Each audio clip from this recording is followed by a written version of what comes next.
They don't walk around it. That's why he got so strong. My nigga look like a horse. Look at him. All that pussy killed. These bitches be jumping and kicking while I'm trying to get the pussy. That's what Careful. Let me see what he's talking about. Let me see what he's talking about. Grab a chair, pull it on up. We finna get to the round table. Shit, I got Swab Boss in the house tonight. Got a few brothers gonna come through a little later.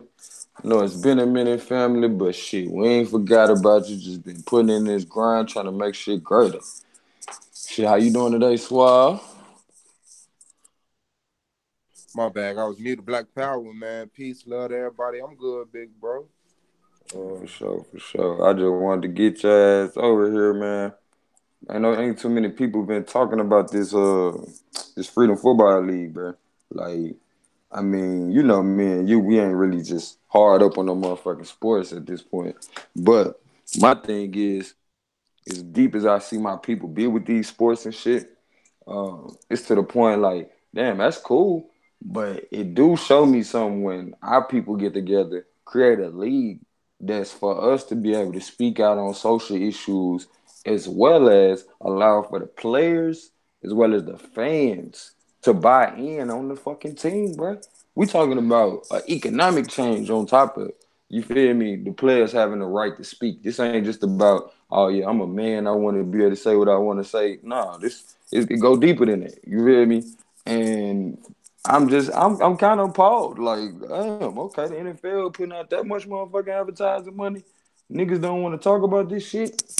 Like, it's big in comparison to when Kaepernick took that knee and everybody was like, why they doing that shit? They need to just get their own league. Now nigga get their own league, you don't hear about the shit. Shit didn't even make the news, fool. You feel me? Nigga caught this shit on YouTube. And really, I caught it on some like, damn, what the fuck Ricky Williams up to? And only to find out Ricky Williams ass, he part of the motherfuckers that started the new league and shit. But man, nigga just was kind of a little flabbergasted by that shit. I think Terrell Owens got something to do with it. Andy Garcia, it's a brother. His last name is Meeks. All of these are like former NFL players that started this league. So just wanted to, you know what I mean, put that shit out there again. I'm gonna probably speak about that shit for the first 5 minutes every motherfucking video until niggas put that shit out there. Because obviously these niggas don't got, like, you know what I'm saying? They don't, I wouldn't say they don't got advertising, but mainstream media ain't fucking with it, basically. Well, that don't surprise me. And that's crazy because I don't even see it. I don't really pay attention to sport. I don't even be watching TV or nothing. So I'm glad you caught that because that is powerful. And, what you said the name of it was? The Freedom Football League. The Freedom Football League. Now, if that don't speak, man, if that ain't saying if that ain't saying something right there, fam. That nigga Ricky Williams said he made this shit because he tired of the fact that we got to go to these old white men to make changes. Well, you know, Ricky Williams is the one that dropped out the league to smoke weed. Man, that's the stigma they put on him. I think that nigga dropped out the league because he was sick of that shit. Yeah, it was a They put that man in a dress and some more shit when he came in the league, bro. You remember that shit? They had that nigga on the cover of Sports Illustrated in a dress with Mike Dicker. Like he got married to this man, bro. What the fuck? Let's throw it off. You hear me? Yeah. So I guess he got tired of the fuckery. You know what I'm saying? He like, what? Like, I mean, you know, in the midst of it, he obviously was oblivious. Like most niggas be, hey, I finally made it. I'm gonna do what I gotta do. You know what I'm saying? But after so long of that shit, anybody gonna be like, nigga, hold the fuck up. You nigga got me jumping through hoops. And I'm the motherfucking man. Like, I'm the man. This nigga came in the league, he was the motherfucking man. That nigga ain't have to wear no fucking dress. But they wanted to demoralize that man in a way that he wouldn't catch, obviously. You feel me? But when he caught that shit, he left. Like, man, y'all got me fucked up. But that's what they put out. Like, oh, he just wanted to smoke weed. Nigga, you know how many niggas smoke weed in the league? Yeah. That's good. Thank you. That's what I'm talking about. I told you pull that chair up to the round table, nigga. We about to break bread, cuz. Fact. But what's crazy though, I didn't I didn't. I mean, it may be my gullibleness, but I didn't think that the football league, like these major sports, had like a marijuana problem. Right, You know what right. I'm saying? I'm like, yeah, nah, them niggas They don't be. don't. They don't. They Wow, tell this them is niggas when they about to crazy. get Yeah, tested I and remember them this. It's crazy. niggas. Yeah, they got this nigga in a dress. Miriam I'm Mike J. telling you, bro, they fire. What the fuck? They they They they had they that contract on his ass. straight took it though, bro. To a point when you open your eyes, like we all Yeah. done did shit that we look back and be like, damn, bro, I was fucked off. And when you open this shit, oh no. You know what I'm saying? You be like, oh no. You might make a drastic change like that nigga did. Fuck this shit. You know what I'm saying? And leave the Yeah. league. Because nigga, the league allow for that shit too. You know what I'm saying? The league ain't say, damn, Mike Dicker, you dirty for that side joke, Right. man, nigga. Did you not put this man in a dress and subconsciously married him to Mike Dicker? That's fucked up. That nigga named Mike Dicker on top of that. Boy. Yeah, that's fucked crazy. up. Set your plate down, bro. Oh, yeah, that's weird as hell, man. Shit, Damn. look. That's like the tip of the iceberg on current events, nigga. You know what they did to your boy Dwight Howard. This Dwight nigga Howard? spoke out on the motherfucking Palestine shit, nigga. Oh, And they put a whole fad campaign on him. And see, this shit gotta stop. You can be what the fuck you want to be. But here it is, you got gay people using gay slander against other gay people. Nah, this shit got to stop. This shit gotta stop. But I can't say fag. I can't say you can sit over here and man tear this man image down in the media because you saying he gay. So how the fuck do gay people expose other gay people? I'm not understanding this shit. I'm not. Like once you expose the motherfucker, you basically trying to tear him down. And they did that shit after this Palestine shit, apologized and everything. And they went on a whole year smear campaign on that man. Yeah, I, that's crazy as hell. And they just did Kevin Hart like that. Marc Lamont Hill. Oh shit. Yeah. Brought up some old shit. They did Marc Lamont Hill for speaking on Palestine. Damn, man, it's cutthroat. It's ruthless out there. It's ruthless out there. It's ruthless out there. And I ain't gonna lie, I've been, trying to get shit straight here with what we doing. And is what we've been talking about, the argument league and Sullivan debate league, and building in the back individually.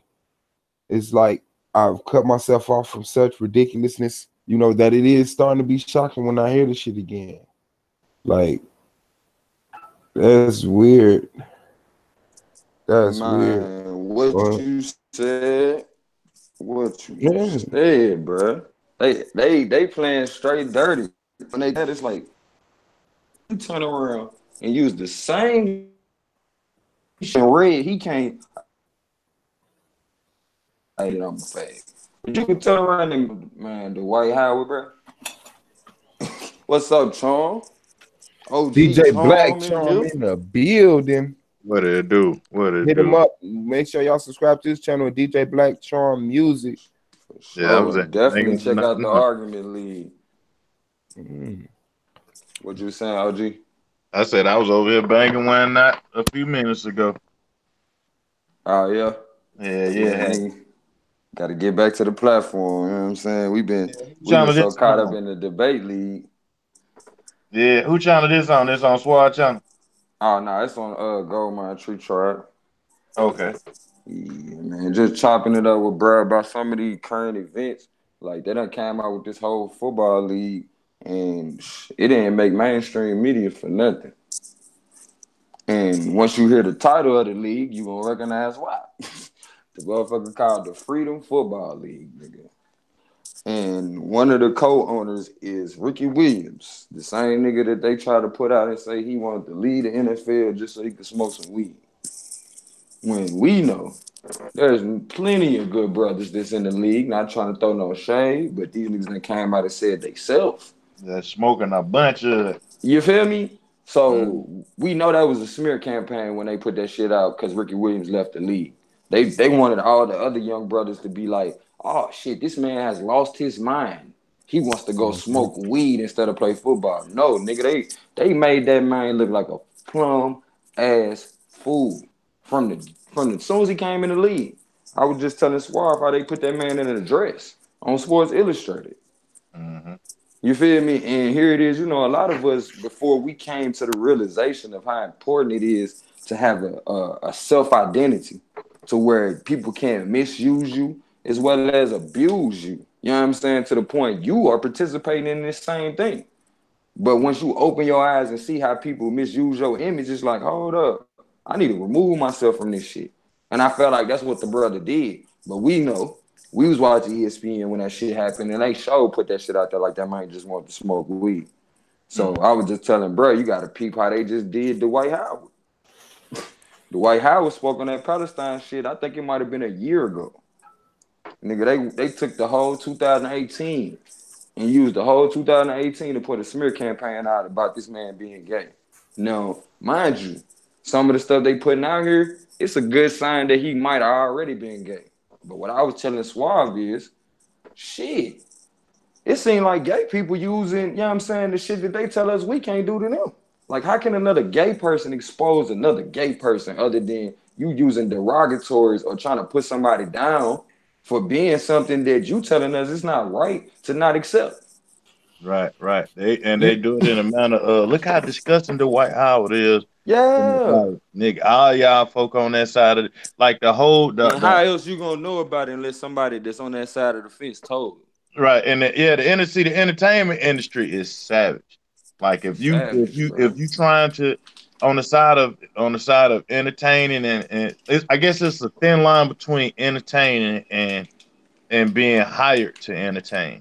Right. I get you. You know, your talent gets you a platform versus a motherfucker implant you into the industry. Right, you know what I'm saying? Cause when they plant you in there, they trying to put you on some compromising shit. Well, you see this drug deal go down. If you don't say nothing. You see this gay shit happening, don't say nothing. You see, you know what I'm saying? Yeah, and they keep on putting you in situations like that selectively to determine how far they can go with your motherfucking name. Because you know, you don't walk in on shit before and been like, nah, bro, I ain't with that shit. Now, the next time you go over bruh house, you damn sure never see no shit like that. Or bruh never invite you over no more. Because you made it clear. You feel me? But with them situations where niggas, like I said with the Ricky Williams wearing that dress, they kept pressing the line after that. He did that shit, like that was before, like right after he got drafted. First Sports Illustrated issue, right after he got drafted, nigga in the dress. So it's almost like they do shit to us before they know we gonna be able to recognize that shit. Let's think. Ricky Williams might have been 22, 23. They say your prefrontal cortex doesn't develop completely until you're like 25, 26, sometime in your late 20s. So that means that's your ability to see what you're doing right now. How the fuck that's gonna affect you in the long run. The Kevin Hart almost, you know, like you remember the blue dress, Kevin. You know what I'm saying? Come on like, now. Yeah. Right. Like they talking about you ain't gonna host the Oscars. Remember the blue dress now. We can make it go further than that. Yeah. And see, another thing is too though, like a lot of people don't want to talk about the fact that even though they brought out Kevin Hart with them gay tweets, something else they did, they brought out some of his maybe not so conscious statements. You know, like a lot of us still to this day, depending on who we talking to, in conversation, that light skin, dark skin shit still come up. Yeah. Shit. Like me and my brother, we night and day. My brother is like high yellow. You know what I'm saying? Yeah. Now the thing about it is high yellow and little white boys terms. I know he'll pull the strap out on y'all, but I'm his brother, so you know what I'm saying? Like we got the same. Like we was talking the other day. Like we full brothers. You know what I'm saying? Same mama, same dad. Mama, same dad. Yeah, you know what I'm saying? And he just happened to be high yellow, you know, and I happen to be like charcoal black. You know what I'm saying? So yeah. Hey, but man, that I got you on the go ahead. I say, but you know, when we do it, I put it like this. When I was coming up, my mama high yellow too. But I used to hear my uncles them calling my brother little white boy. You know what I'm saying? Little white boy, and they blacker than me. You know what I'm saying? My mama high yellow. You know what I'm saying? Right. And I started saying it. She was like, "Don't say that." You know what I'm saying? Yeah. And I was like, "Well, he is high yellow." She's like, "Well, you got all kind of shades of black people. He black like you black." You know? Yeah, you know, and then my older brother, I'm like, so I started really getting into it. So you mean he black and I'm black, you know what I'm saying? I'm thinking I'm about like maybe like 4 or 5 years old, 6 years old. Trying to reason through that shit. Yeah, trying to reason through that shit. Why they calling him white? And they just said they beat up some crackers at the train station. You know what I'm saying? Yeah, that's how I used to go down when we was coming up. Yeah, the first so time it's like, I asked my dad, why them white people keep crossing the street? He's like, 'cause they know it was best for them. Like, damn. I was like, okay. That's how that's we what rock. I say, man. That's a whole nother story too that we don't talk about. Like we talk about the chattel slavery and shit like that. And the only bucking we know about is one dude, Nat Turner. I'm like, is even the only dude that bucked on them folks. Like one motherfucker could have stopped all of this shit that's been stopped. You feel me? And I'm glad you brought that up because I wanted to talk to Suave about this. Remember we was talking about the North Senegalese people, right? The North Senegalese people, they stay on an island with I want to say 2 other tribes. One of them is more like I want to say they more closer to what modern day Asian people look like or Korean people. Yeah. And then the other one, you know, they from Africa too. In the building. Yeah. What up, Clan? They from Africa too. But the other one that's there, I want to say their name is like Jara or something like that. But long story short, when you brought up the babies and shit, I thought about something I was reading about them. They said, bro, anytime they have babies and the baby born light skin, bro, they killing them. Off top. Like, no questions asked. This nigga's dead. And then they said when the mothers give birth without, like, if a mother ain't got a husband, like if she a widow, they killing the baby. I'm like, yeah, hold on. What if these motherfuckers is over here having little messiahs? Because apparently she ain't getting no dick and she still had a baby. Hold the fuck up, bro. Hold the fuck up. These little niggas is over here killing babies that's being born to women who supposedly ain't had no baby. They probably know some shit that they ain't playing with. Like we be reading the Bible and invoking spirits and shit. Like the Vatican got them books here, and then you got the Senegalese folk like, man, we ain't playing with all that shit. At all. You see what it got them doing over there? Look at them built some shit to blow your head off. Look at them. You hear me? And these are the semi modernized tribe, like the Jarawa. They not the Senegalese. The Senegalese are the ones that's like they haven't had social, like the Jarawa hadn't had social contact before 1998. Like they hadn't dealt with nobody else outside of the motherfuckers that came over there with them. And them and the North Senegalese people. So apparently they had issues with each other back home before they even, you know what I'm saying, left to go to this island. So it's very deep, but they act like these motherfuckers ain't really got no information on this island. But the more I keep looking, I keep getting different journalist stories with pictures of these motherfuckers like interacting with these people. And I'm like, hold on, bro. They keep on presenting this image to black people as well as mainstream media that you might not want, you know what I'm saying, come in contact with these motherfuckers. But I keep on seeing white people getting fucked up. Right, and white people just trying to keep going to these folks' land. They're going to take that shit in a minute. You hear me? That's all they doing is trying to get them niggas to catch enough bodies, bro. Like the baby that got killed recently. Well, not recently. It's more recent than that preacher dude or whatever. But I say right before the preacher dude, last murder they had was a baby that got killed because some white settlers came onto the land, basically raped a girl.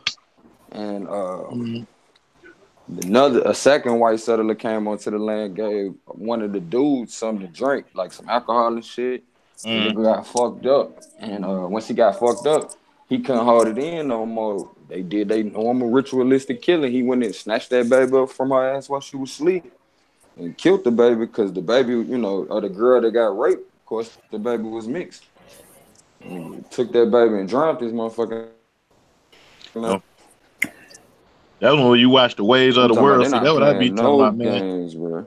But The Ways of the World is wicked. You hear me? Yeah. And the priest told the people when the police came, because they wanted the body, you feel me?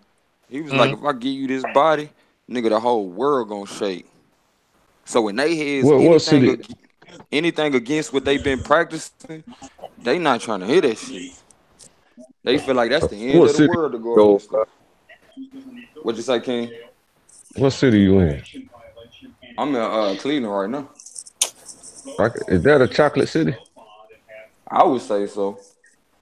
I can tell because when DJ he be reminding me so much of Atlanta. You know what I'm saying? He born and raised there, and I only spent a few years there. You know what I'm saying? So when he was talking about beating up white people at the train station, I had a flashback. Oh, no. Don't get it twisted, Clay. You know, I'm talking about, listen. It's highly encouraged in Atlanta to do those things to white people to make sure that they don't never in their life dream of growing up to try to impress us again. That's why I call it heaven on earth, to be honest with you. But man, we had my mama used to be so mad. Like when they used to be on the news, like the skinhead do rallies and stuff like that. Mm-hmm. She used to be so y'all. That wasn't y'all. Was you didn't go? You wasn't down there with them, was? And I be lying like hell. Rest in peace, man. I used to lie like hell, like no. You know what I'm saying? Like they on the news, them boys done got hit in the head with bricks and rocks. They whole demonstration got destroyed. Like nah, y'all not doing it. Yeah, y'all ain't. Hey, just nobody all the way around there. Kids down there is super ratchet. Okay, man. You understand? It's a problem. It's a problem. It's a problem. Okay, now check this out though. Clay, just before you go any further, Clay, let me give you just a little brief history before you go any further. The reason why I could relate to him on that shit, I come from Tennessee. Pulaski, where they pop that shit off at. So we been bucking. But go ahead. Oh, that's another chocolate city, huh? Okay, good. Yeah, see, that's a chocolate city mentality I can get down with. Because here in Fayetteville, it ain't none of that. You got G-homers everywhere. Every black dude here is a G-homer. Talking about get along. So now check this out. Oh yeah, Fayetteville, North Carolina. Yes, correct. Exactly correct. I mean, you got to be from the hood to be on what we own here. On this. It's hard to get in with the hood by accident either though. But it's hard to get in with the hood. The hood up there in Fayetteville, whether it is Fayettille, Shelby, and all that, hard to get in with them niggas, boy. Them niggas is not letting your ass got to grow up with Jack. I don't give a fuck how you gotta grow up with them. I don't give a fuck how hipped you look. There ain't no out of town. He said, "Ain't no out of town." Nah, they accepted in the city because it's a military town. Ain't that his area?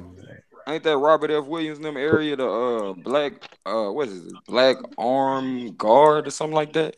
The dude that wrote the book Negroes with Guns. I might not be getting his first name right, but he from is you talking about North Carolina? Mm-hmm. Yeah. A lot of people mix up North Carolina and South Carolina. I used to do that before. But this dude definitely from North Carolina. I was just saying, I felt like they did a heavy concentration on making sure the niggas down there was docile, unless like you said, they in that heavy concentrated area of the hood. You feel me? So it's like after Robert F. Williams, when y'all look that shit up, y'all gonna be like, oh yeah, they probably put a mean smash he's so right, down in brother. North Carolina. He's so right. Yeah, this dude from Brooklyn niggas is kings out there for J. Cole. Beefing with J. Cole one time, and he said, "The hardest nigga in your city," he said, something super crazy. And I said, "Wow."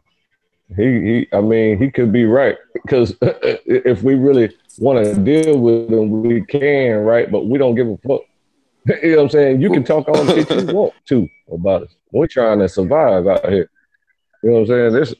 It's super real when you can surrounded by ultimate oppression all your life. You know what I'm saying? You got to try to understand how that environment is. When you living in a white dominated town with the police, you know what I'm saying? Our first black mayor was just happened in what, 2005, something like that. Damn. He was the only black mayor. He stayed mayor for like 2 years and quit. You talking about a real struggle right there, boy. Yeah. Hey, them niggas up there struggling, boy. You said he did what, Clay? He was the first black mayor ever in Fayetteville. And then he was super soft. He was Sambodic. I hate to disgrace my ancestral name like that about Sambo Judah, but that's what people understand. You know what I'm saying? How he just a sellout type person. But the original Sambo Judah wasn't no damn sellout. You know? Wasn't no joke. They had to reverse that image. Uncle Tom's Cabin. Yeah. They had to reverse that image. Hold on. I'm sorry.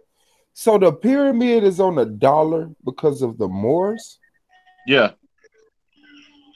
Again. That's a treaty. That's a seal. Like a seal or a treaty or some shit like that. And I've been asking this whole time, why the fuck is all this Egyptian shit mixed in with this European culture?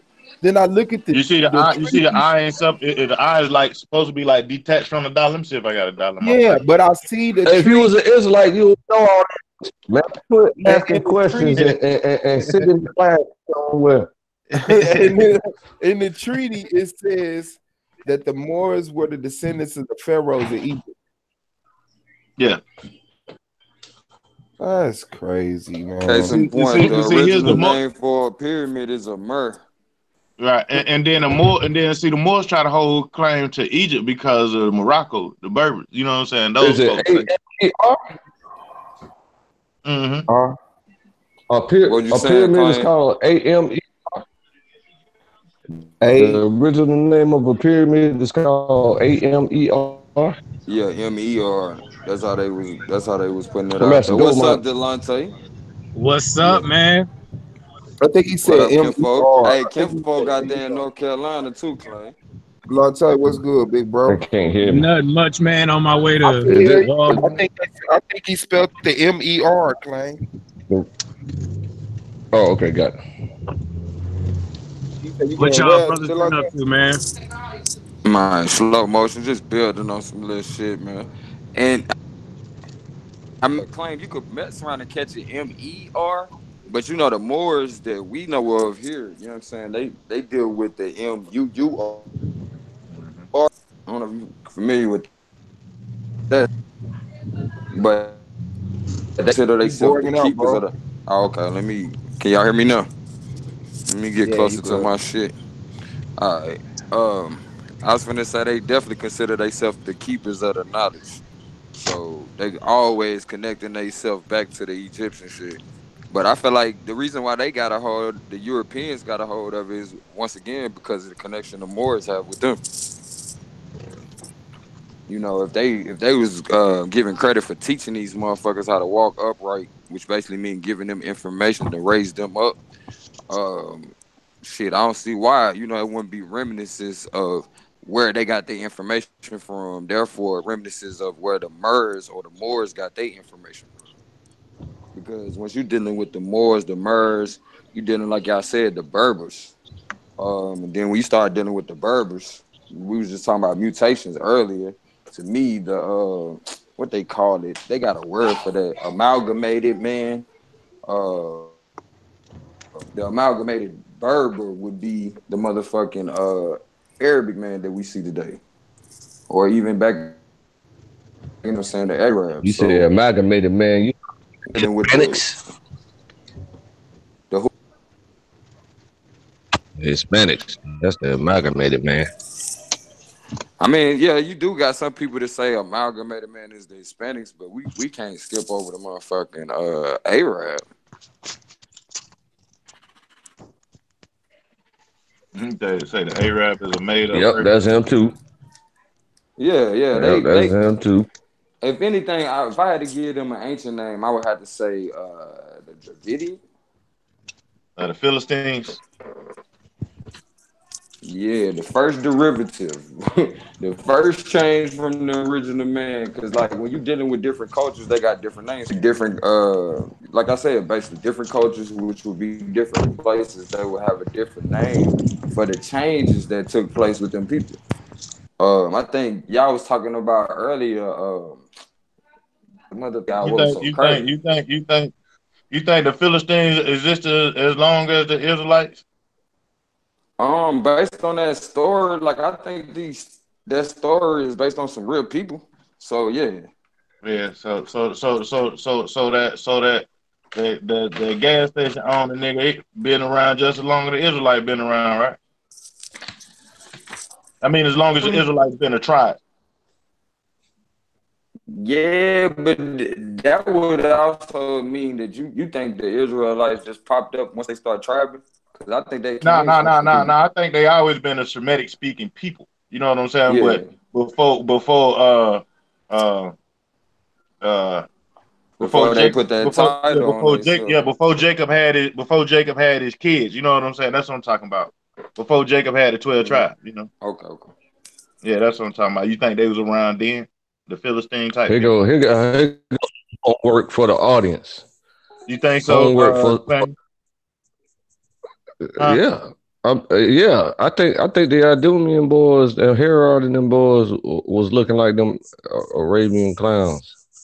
To be honest with you, you know what I'm saying. But you know they now I mean they also is white people now because they just continue to lighten their skin up over and over again on purpose. Because you got to remember Esau hated his heritage, so he would always marry outside his race and marry against the law because he never kept up with the lessons to care. But when he saw how disappointed his father was that he married a Canaanite, he married other people. He married Ishmaelites. Mm-hmm. So then there you go. You got Esau and Canaan, and then you got Esau and Ishmael. Now you got them two races. You got the Khazarians, and then you got the Arabs with the Ishmaelites. That's just crazy, man. When you look at it like that, you got a person who don't rock with the tribes, right? They say, well, by that logic, them your people. By that logic, that's your family. Yeah, that's our twin brother. But he hated his heritage and he chased us with the sword nonstop. So I mean, we got to defend ourselves, and we never have. Because when Jacob met his brother in person again, he was scared. He said, I thought Esau was gonna body me, because he knew that Esau had took over Babylon, and so he was a tough guy. He was a hunter. Mm-hmm. You know what I'm saying? He used to wrestle bears and shit like that. Motherfucker, he used to beat the hell out of all the kings everywhere and just take their shit. You know what I'm saying? Mm-hmm. So Jacob was scared of him. He talking about when he seen Esau, he said, man, I seen the face of God. I said, damn, what the hell? This man talking about? He was that scared. What he talking about? Yeah, well, I thought that man was gonna fuck me up. He did. Yeah. Mm-hmm. But this is the homework for the audience. I'm gonna encourage y'all to look up your historical cities where you at, right? The historical spots in your city that first popped up after slavery. I just found one over here near my city. I ain't looked in my city yet, but in the capital of my state, there was a little spot that everybody completely forgot about, and it was down to one house left, and they moved the house to turn it into a museum. It's called Oberland, Oberlind, Oberland Village. So it probably gonna be called that too. Now that I think about it, all the old cities right outside of slavery, You know what I'm saying? 1877, stuff like that. It's gonna be called villages. Anyway. Yeah. So in Atlanta, Atlanta is called Marthasville. That's what it was called originally, right after Villes. Yep. For village. Short for village. Yeah. And when you're in the West End, they still got the the little historic the landmark thing. They got it on the landmark, but a lot of people don't even take time to read them things. I read them shit. You know what I'm talking about? The little brown things that be posted. When they put it in your yard, you can't sell your house for what you used to sell it for. Hey, fam, hold it down real quick. I just had some fuck shit happen on my end. Give me like 10 minutes. Okay. I appreciate y'all. All right. Yeah, you can't sell your house once they put that in your yard. Like this lady, Miss Ann, had a little burger joint before she died or whatever, and the city was trying to buy it from her. And what happened was they when they tried to buy it from her, before they tried to buy it from her, they wanted to put the little historic landmark in her land, and then she found out through some people who do real estate. Once you do that, it's the land is declared historic, and you can't sell it for what you want to sell it for. You can only sell it for at a certain fee. Now it's historic. Because something went down right there near your land. Yeah. On your house or what? Well, they saying like, well, she was they was trying to make her spot a historic spot because like a lot of mayors and a lot of that type of stuff had done visit her place, and it had been there for over 30 some years, almost 40 years. I've been meaning to ask you this. You ever heard of Plainville Drive? Plainville Drive. That sounds like no, I ain't heard of Plainville. It might sound like somewhere up in Gwinnett somewhere. What's over there? Nah, you probably don't know all the elementary schools in the city. It's a million of them. Elementary schools. What name of the elementary or the high school? I think it's called Adamsville. Called LP Miles. In Atlanta, Martin Luther King. Yeah, right off Martin Luther King. I know you're talking about. Neighborhood. It's a hood over there, right over there by there. What's the name of that hood part? Not Flatland. You ain't talking about Flatland. You talking about you just talking about Adamsville. Adamsville. Adamsville. Yeah. Say it again. You talking about Allen Temple Apartments? Oh, that no. Adamsville. Like, is that what it's called? Yeah. Allen Temple Overlook. No. When you pass Adamsville Elementary, right? It turns into Plainville Drive. Oh yeah, over there going to a Boat Rock. Over there going to a Boat Rock and Bankhead. Okay. Yeah, but it called what's the name of that? What they call that neighborhood over there? Dogwood. The housing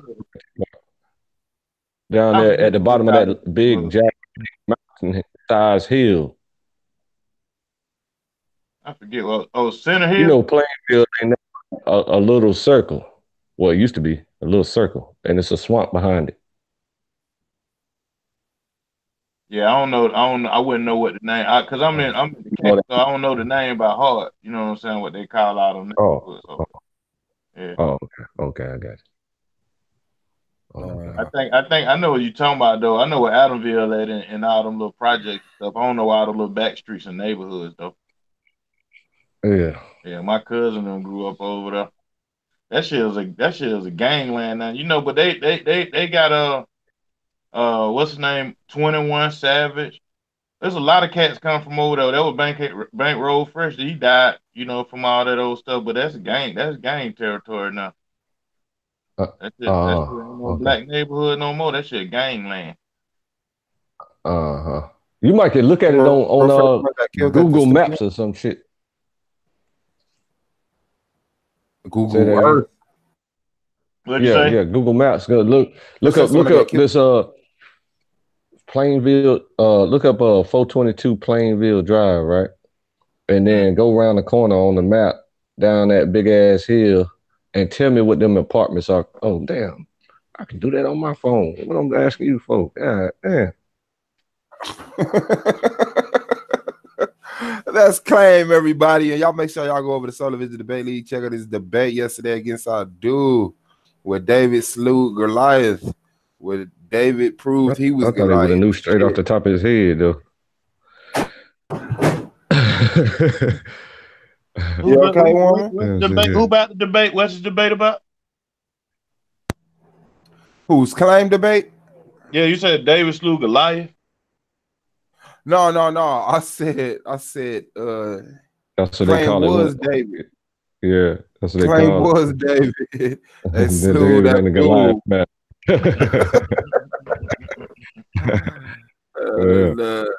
That's what's up, though, man.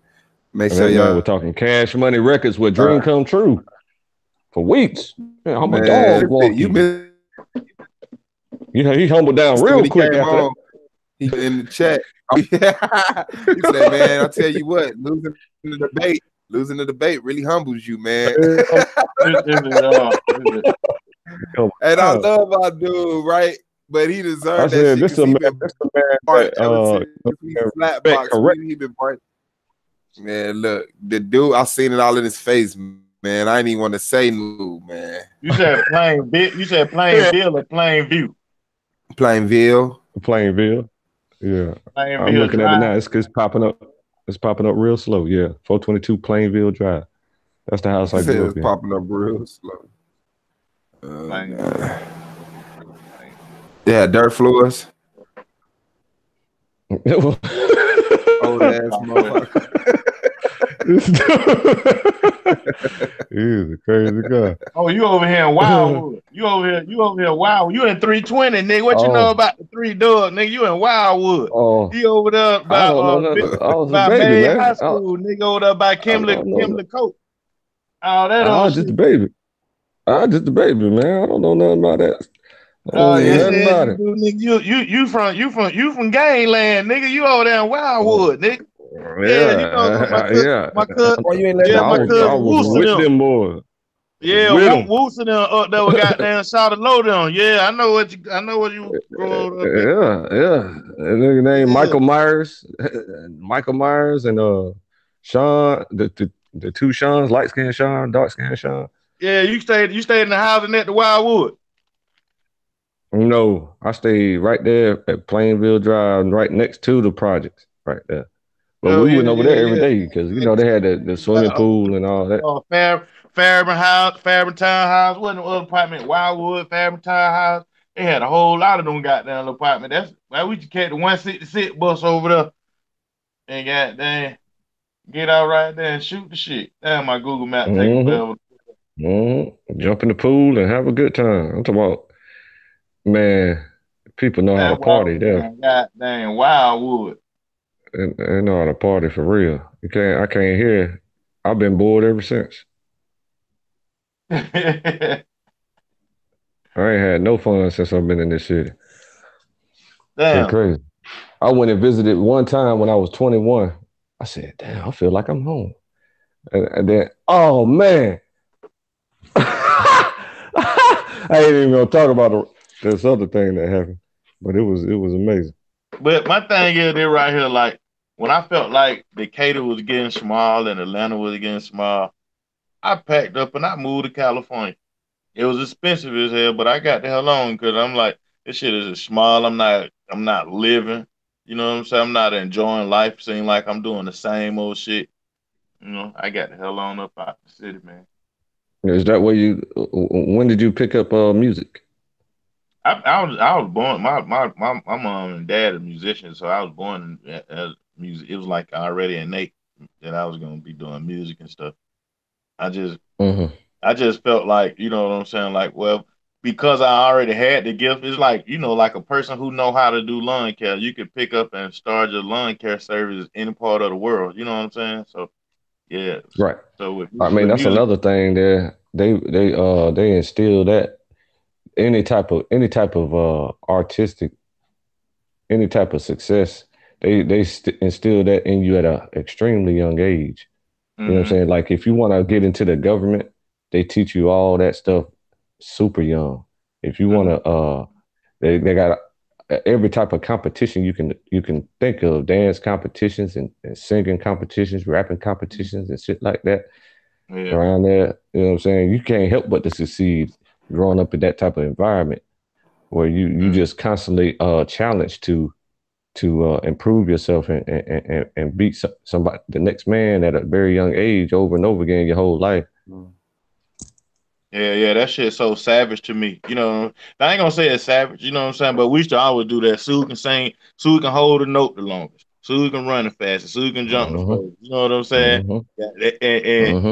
And so on and so forth. And it's like that right there. And it became fun because not only you do it, you see these other group of people, you see all the different colored groups of people doing the same shit you do. So you say, you know what? I'm gonna compete against them. I already got these niggas beat. Let me go beat the crackers now. Let me go beat the Mexicans now. Let me go, you know.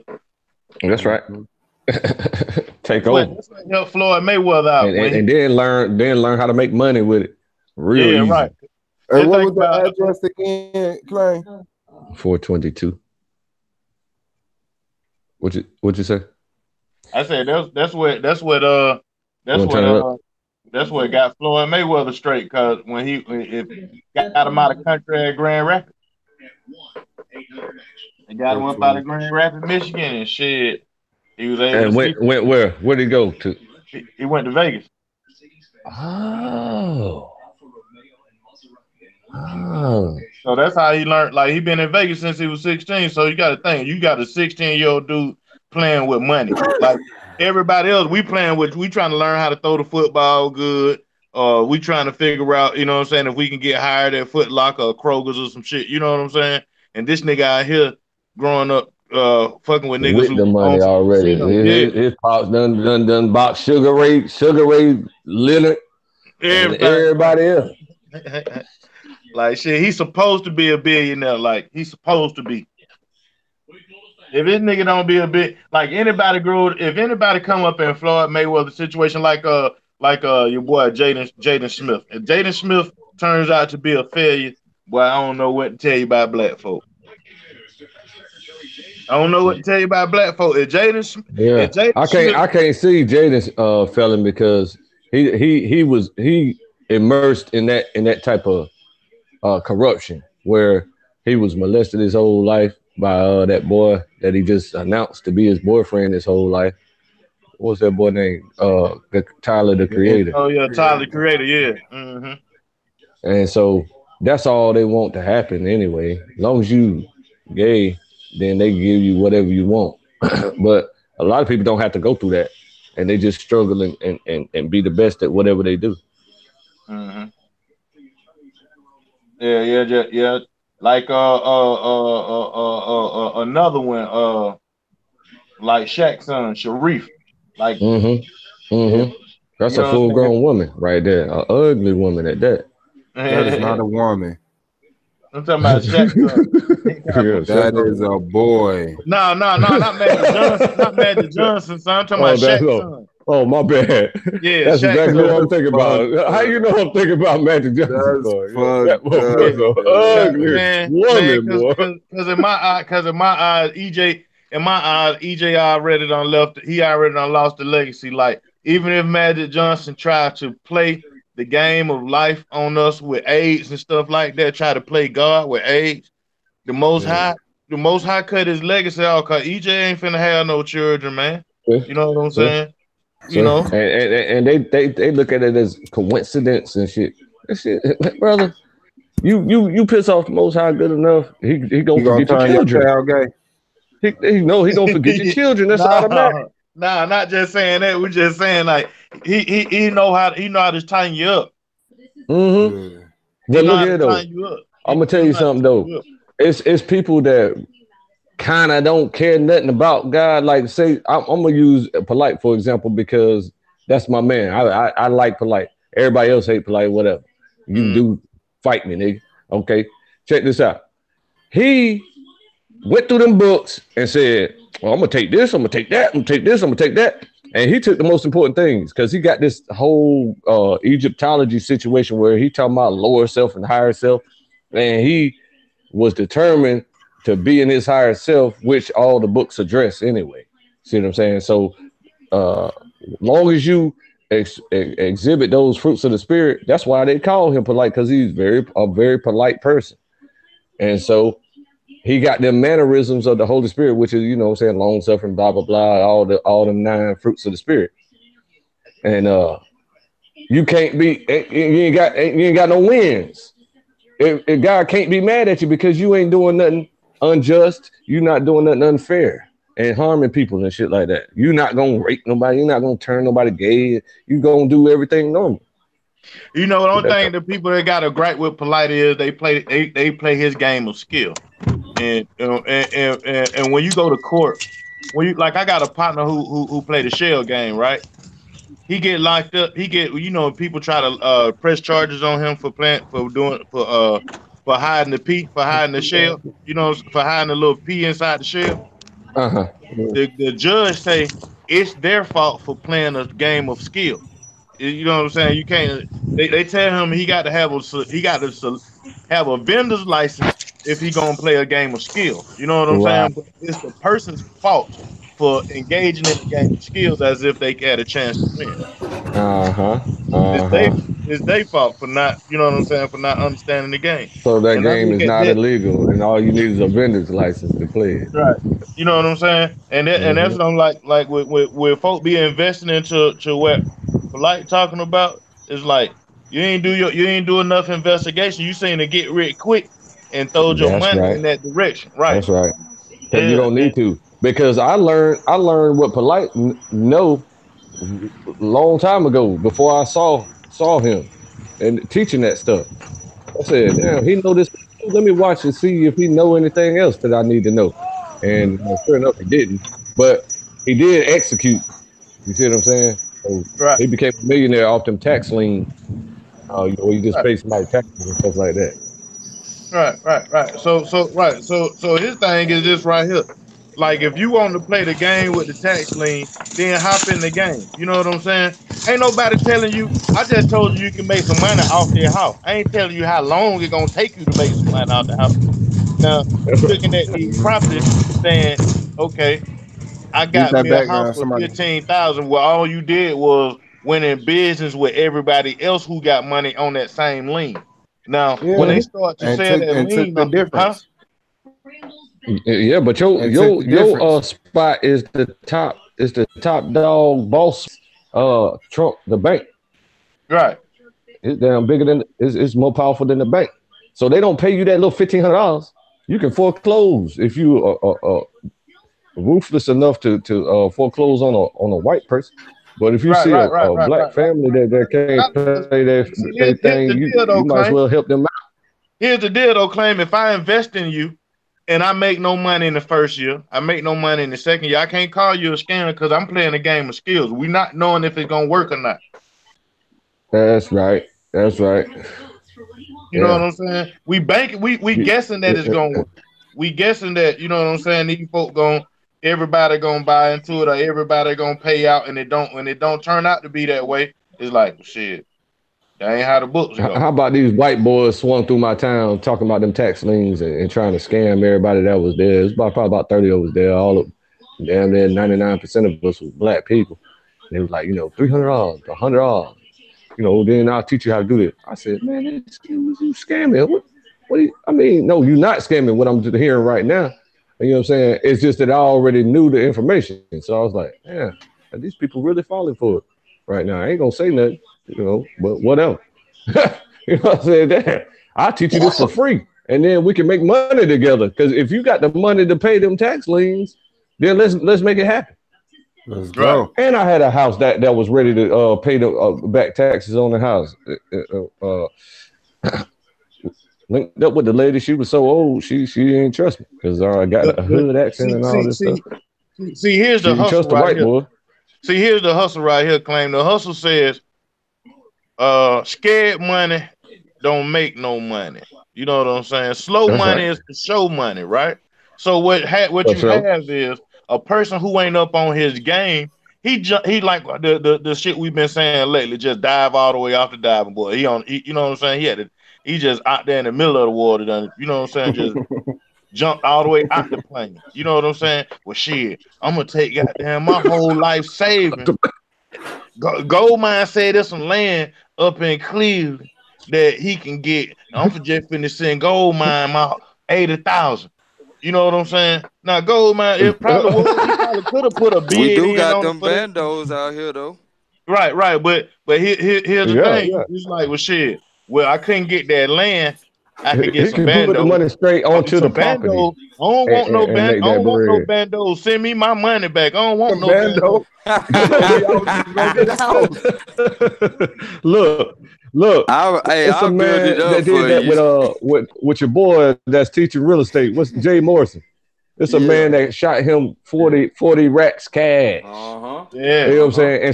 Instead of applying that money to some back taxes, $1,500 here, $800 here, $2,000 here, he could have bought 10 houses. Man, well, he could have paid the back taxes on 10 houses, and then 4 of them people ain't gonna pay you. They gotta pay you in 3 months. Jay Morrison, they don't pay you in 3 months. Jay Morrison, Brother Polite, Noah, Boyce Watkins, none of them go to jail. Watch, none of them. Not now. One of them. Jay Morrison. You know why though, bro? You know why though? Like, yeah, because they do it's perfectly legal. And niggas be thinking I'm trying to, sympathize with these niggas. You playing against a. What'd you say? 1% at a time. You playing against a skilled opponent, man. Right. You can't just be giving them your bread and then expect to get something back. Investment is designed to where if you lose your money, you can't do nothing about it. You can't. And then, like he's saying, like this shit is a covert. This is a covert mission. You feel me? It's not gonna be in your motherfucking face. By the time you figure out you done got a guy, you is done. No, you can hang it up. You can hang it up. That money gone. You ain't gonna even better find that nigga because you ain't even got no real name. You feel? It's all kind of fuck shit in the water, and it boiled back down to us looking for like a get out of jail free card. Us having a savior complex. You feel me? And that's what I respect about a lot of my Hebrew brothers. They say you gotta follow these laws, nigga. You gotta live this shit for yourself. Ain't nobody gonna come save your motherfucking ass. No, you follow these laws, you'll have a good life. Shit, everybody gotta go. You know what I'm saying? But at the end of the day, a lot of our people still caught up in Christianity as well as some of the other popular religions. So it leads us to have this savior complex. And you think somebody else gonna do all the work for you, and then going into the business shit, like bro was just saying, a lot of business tactics. I'm learning this more and more from being in corporate as well as watching. I used to watch a lot of them corporate type movies and shit like Wolf of Wall Street and pay attention to the little jargon they use and shit. And be like, hold on, nigga, in business, the best business is if I can get over on claim. Now, this is not how brothers should do business. Get this shit right, because I fuck you up. If I can get over on claim, the best thing to do is to get over on claim. That's good business. Right. That's how Asians do business. Good business.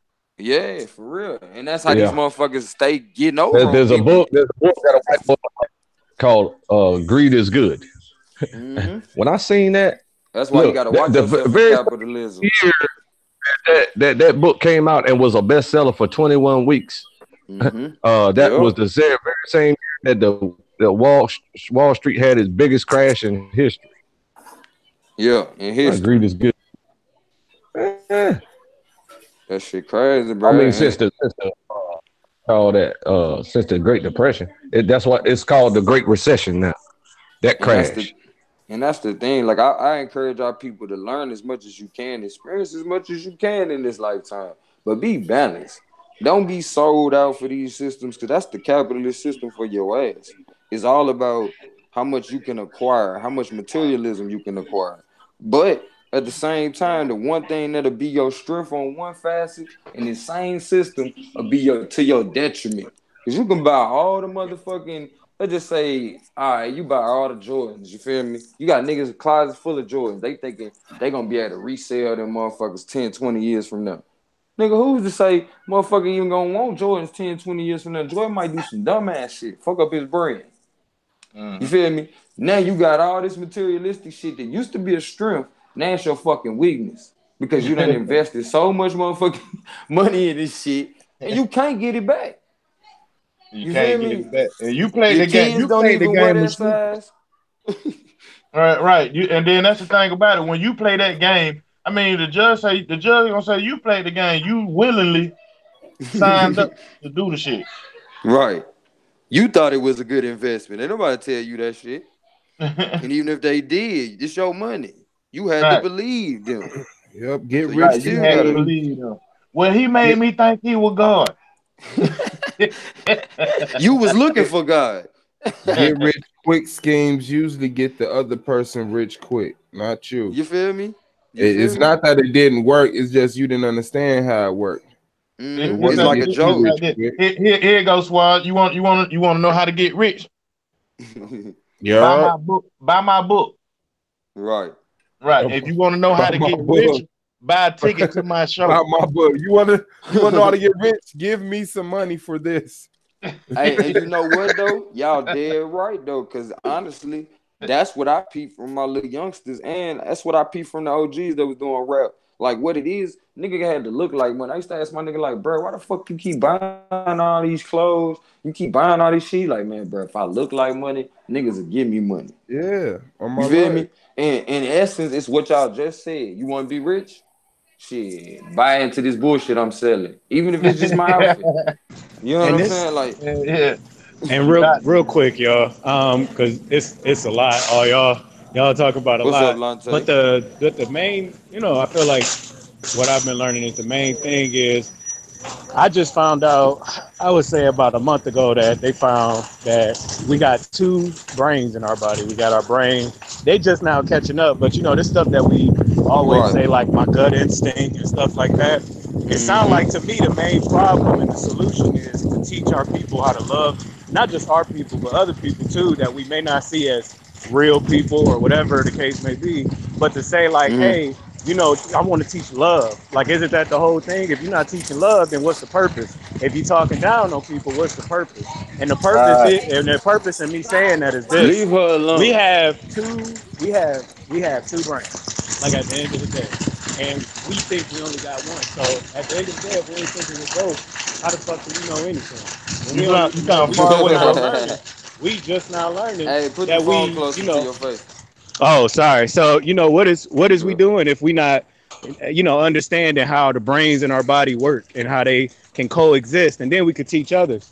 Like what I've been doing is I've been talking to my homeboy and stuff about, this new discovery, you know what I'm saying? And it's not a new discovery. It's just learning myself, okay, I'm even getting my blood type in January because I want to know where I come from. I got all these people telling me I'm black, I'm African American, I'm this, and that, I'm this, and that. But what they're not telling me is my wife got B negative blood. Her blood type is from the Himalayas. That's DNA. You can't get no more DNA than that. So when you find out who you are, accepting who you are and loving that person, and then all these schemes and stuff like that, that's why they can get people out of their money, because there's no love for self. Self has been pushed on the back burner trying to please other people with opinions, people with politics, people thinking they could debate, but in the debate, no one's listening. You know what I'm saying? So to listen and say, okay, love is going to take place, my brother. You know what I'm saying? Like, hey, this is my honest opinion. Like, my honest opinion is none of this matter if you don't speak love for self first. You know what I'm saying? Because you're talking at people. They don't love themselves. Now they feel like it's more shit wrong with them. Oh, I don't believe I'm an Israelite. Or I don't believe I'm this. Or fuck you, nigga. You think? You know what I'm saying? Excuse my language. But it gets that mad because a motherfucker like, yo, in their subconscious mind. And that brain that's always activated. That subconscious mind where genes come from. Well, I guess messing with you. all right. My bad. I'm trying to. According to Rohan, it is. And it's just, so, and that's what I've been learning, because, one person that, and I talk about all the time, even, in the past when we was on the chat, it was kind of like, I grew up in an abusive home. But what I had to understand was she had problems that ain't had shit to do with me. She treated everybody like that. So then I said, okay, now that I know that I'm not worthless and my mom just hate me, now I can move on and say, she a little crazy and I'm gonna leave her right there. But from now on, I'm gonna learn who Delonte is. I don't have to explain myself every time not to get a whooping. I don't have to explain you're probably like, how did that have to do with anything? Well, it has a lot to do with a lot, because these kids, us kids grew up to be adults. When did we stop? When did we stop and just sit and learn self? When we turned 18, what we say? We about to go out and get this job, get this money. And it's been money since. No matter how much we try to deny it, it's been money since. Yeah, I feel you, bro. Like, we didn't even have a chance as children to go for self. No, because our parents was like, mind you, we couldn't even learn. Even if we tried, we couldn't learn because we couldn't see from the older people. Because guess what we had to do? We had to stay in the child's place. Yeah. So, it all comes from self-love. Like, and I hear what y'all saying and I respect it. It's just you got to have that, because I'm learning so much with just who I am and accepting some of the stuff. I'm lazy. I don't like doing too much work. So what am I doing? I'm pushing now. And gold mine, by the way, you can tell it in my history, but I stopped eating meat, brother. Only thing I eat is fish. So at the end of the day, I had to, my body. It's a big ass step for you, boy. I'm gonna tell you what happened. My body threw up when I ate the shit. I didn't make a decision. My body was like, no. Because when you learning and stuff, some shit start to just be nasty. Just to think how we get acne and shit like that, and how that shit turned into bacteria and mold in your stomach. Like, and you just piling food in your stomach. You gotta first believe that shit gonna work in order for the medicine to even take. So once you start learning that shit ain't good for you, you ain't taking that shit no more. You might do some dumb shit, but your body gonna remind you. Delonte don't eat this. And you wonder why some people walking around and they slippery, because they eat shit with too much grease. They feel it slippery. Now. You know what I'm saying? It's too much in them. And it's hard, man. It's hard. I was thinking about different shit now, boy. It's different shit. And it didn't take me to quit. Like, health-wise, do you feel like you have a little more energy? Because sometimes when I first changed, I had to find something to give me my energy boost too, though. Right. I go to this place called Clean Juice, and I'll go there and get like a celery juice or something. Or like something with lemon in it. But I feel like it's been a little bit better. I haven't been so dependent on food. If you think about how many times a day we stop to go eat, or we get frustrated because we, like, if some shit making you mad. Life consists of food. Yeah. And I was eat that food give you a different attitude. And I ain't really been talking to my family about it, because everybody like, you just got to eat different stuff. It's not that I don't like it. I just stopped. I vomit and it was over with. So I knew in my mind, powerful enough, that one day I wasn't going to eat that shit. And I told you that. And I said, I'm not going to eat that shit. Baby? They like, you got gout, baby? No. There ain't nothing wrong with you, nigga. Keep eating that shit. Yeah. Maybe you didn't cook it right. And I gotta smoke my play, boy. I don't even go back home, bro. Like, you the country boy now. I don't go back home. I know them niggas not gonna let me tell them no. Right. Oh, now I made you a plate. Take this plate on home with you. I told you I was good. Now I'll take it with you, baby. And you can't tell a nigga no more than once, bro. You ain't supposed to say it at all.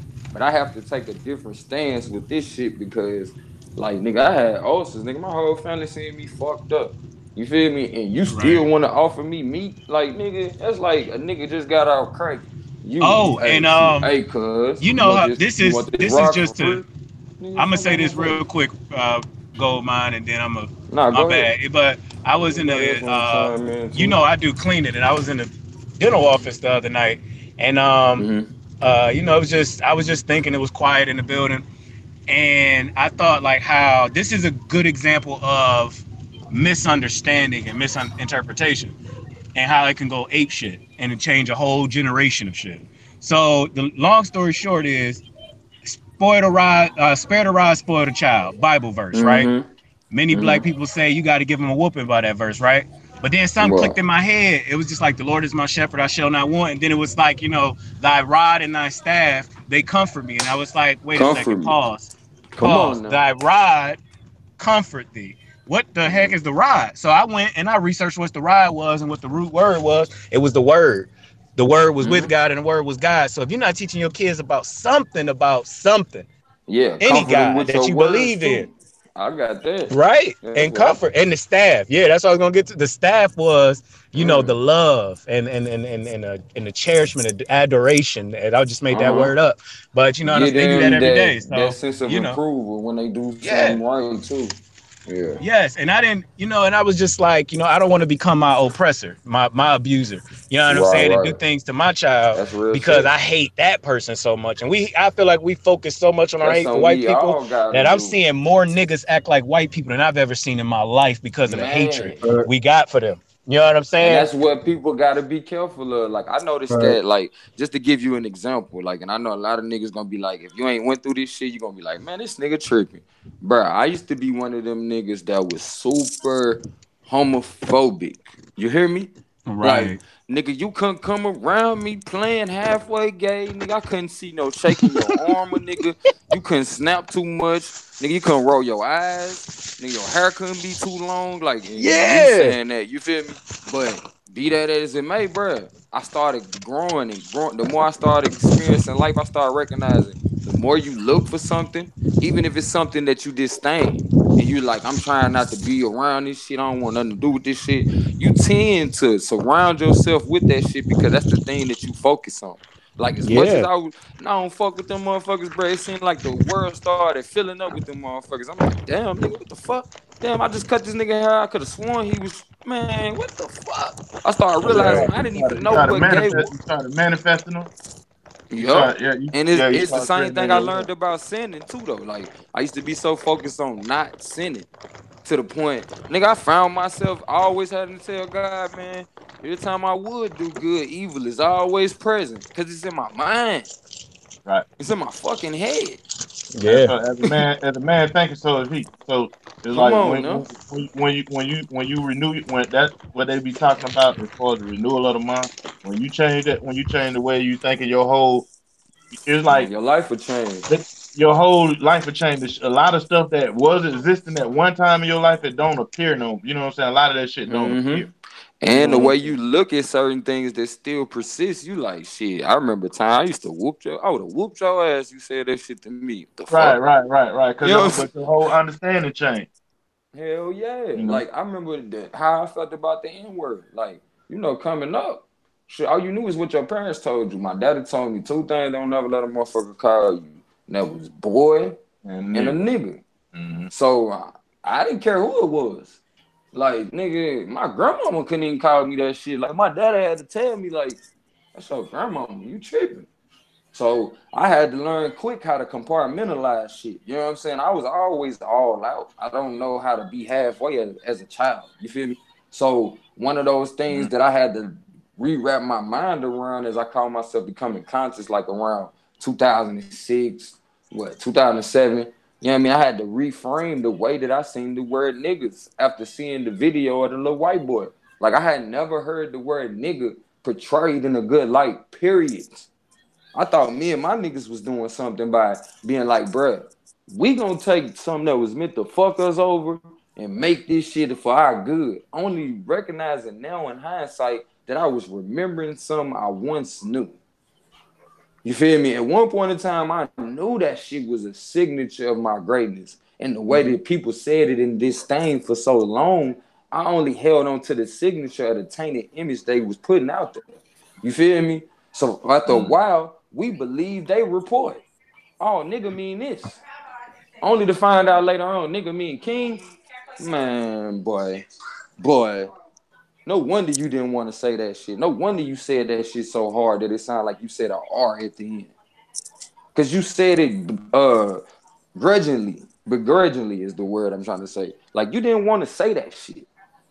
But you had no choice. It was the only name you knew to call us by, nigga. What you talking about? We look like them kings you just seen. And we was kings because we knew how to care for ourselves outside of having a government to govern us. We was queens because she knew how to care for her family outside of having government subsidies or child support, food stamps. You know what I'm saying? She knew how to handle that. So to them people who were peasants, former criminals, you God. Like, nigga, Lord? You know what I'm saying? You know how they were talking over there? Lord? My Lord. Hey, so real quick, I'm gonna tell you a animated version of not white people in specific, because it may seem like that's what I'm talking about, but I'm actually not talking about You ignorant ain't people in talking general. about us. But did y'all see Avengers? Which one? The Infinity War. Avengers? Of course. Avengers Infinity War. He said 3 times, nigga. 3 times. 3 times. So like if you pay attention, like Thanos went around and he collected all that shit before he got powerful. And I was telling my wife today, like how, because I closed a client today, and she just was very focused on what I was saying. And so I'm like, like I was just so happy that this white lady was listening to me. But then I got in the car and I told my wife, I'm like, what's crazy? They listen all the time. They don't remember shit they tell you, but if you tell them something, they never forget that shit. And I think like just remembering this young lady for a bit of time. And I hope the viewers, like, even if they don't agree, they just I don't see the chat. I'm just saying if they don't agree, they just kind of like just listen to everything collectively, because there's a lot of good stuff out here. And it's just, many are called, but few are chosen. Some people can't hear, just like some people can't see. You know what I mean? It just is what it is. So it's a blessing to be special glasses on. You can't make everybody see what you see. You want to, you know what I mean? Because sometimes it's good, but it's not their journey. You know what I mean? We forget we on the journey. We in a thing called America. You know what I'm saying? But back in another time or in the future, there may be a different way of doing things, and it's to the point like. When because I caught myself laughing today when somebody was like, do some breathing for this towel stuff or something like that. I was looking up the YouTube video, and it was a Chinese master talking about like the energy flow in your body and all towel or something like that. Dao, I don't know. It's all sound Chinese to me, man. I'm not even gonna lie to you. That shit African, my man. ancestors, I got chinky eyes, cuz. Hey, I'm not being disrespectful. It all sound Chinese. That's like me saying it all sound like soul food, or it all sound like the gym. Like, nigga, hey, Swat, don't try to take that shit from me. If my brother's Israelites, nigga, I could be Chinese. You can be whatever you want to be. That's African, man. I could be Blackanese. Right. I got black on my knees. It was just crazy. I think like, when you going against somebody or you're doing something, you have to sometimes mimic their moves. And a lot of times I'm learning with business, and the business been doing okay, a little bit better since I just took the recognition like, hey, I'm in control of this shit. I am going to pray. I heard somebody saying something about, I heard you, now that I think about it, it was you earlier say something about waiting for God to come. And I do think that's like 50-50, because at the same time, sometimes you can move and fuck your own shit up. Just like if you wait. Nah, you know what I'm saying? If you would have waited a few seconds, you wouldn't have blew the engine. You know what I mean? Yeah, or not doing nothing. Like sometimes doing nothing, letting that shit come down. You already did shit that led up to you saying I ain't doing shit else. You know what I'm saying? So I got you. You don't have to remember that part. Just know that something took you to get to that part of saying fuck this shit. I'ma wait. You know what I'm saying? Like I'm just forget it. I ain't doing it. I did it. Fruit come.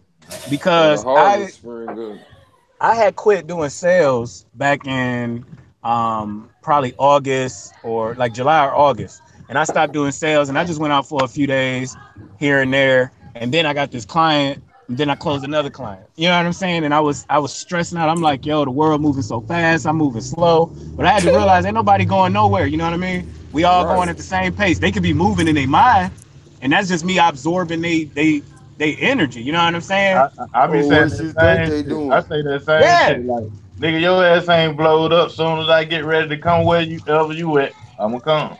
Right. This nigga don't blow up. That nigga in the Bentley driving down the... Man, even that nigga in the Bentley driving down the same street as you. Right. And what you was saying, as far as like, you used to be, we all used as kids, we was all homophobic for real. But some of us, and at the end of the day, elders. They didn't play that shit.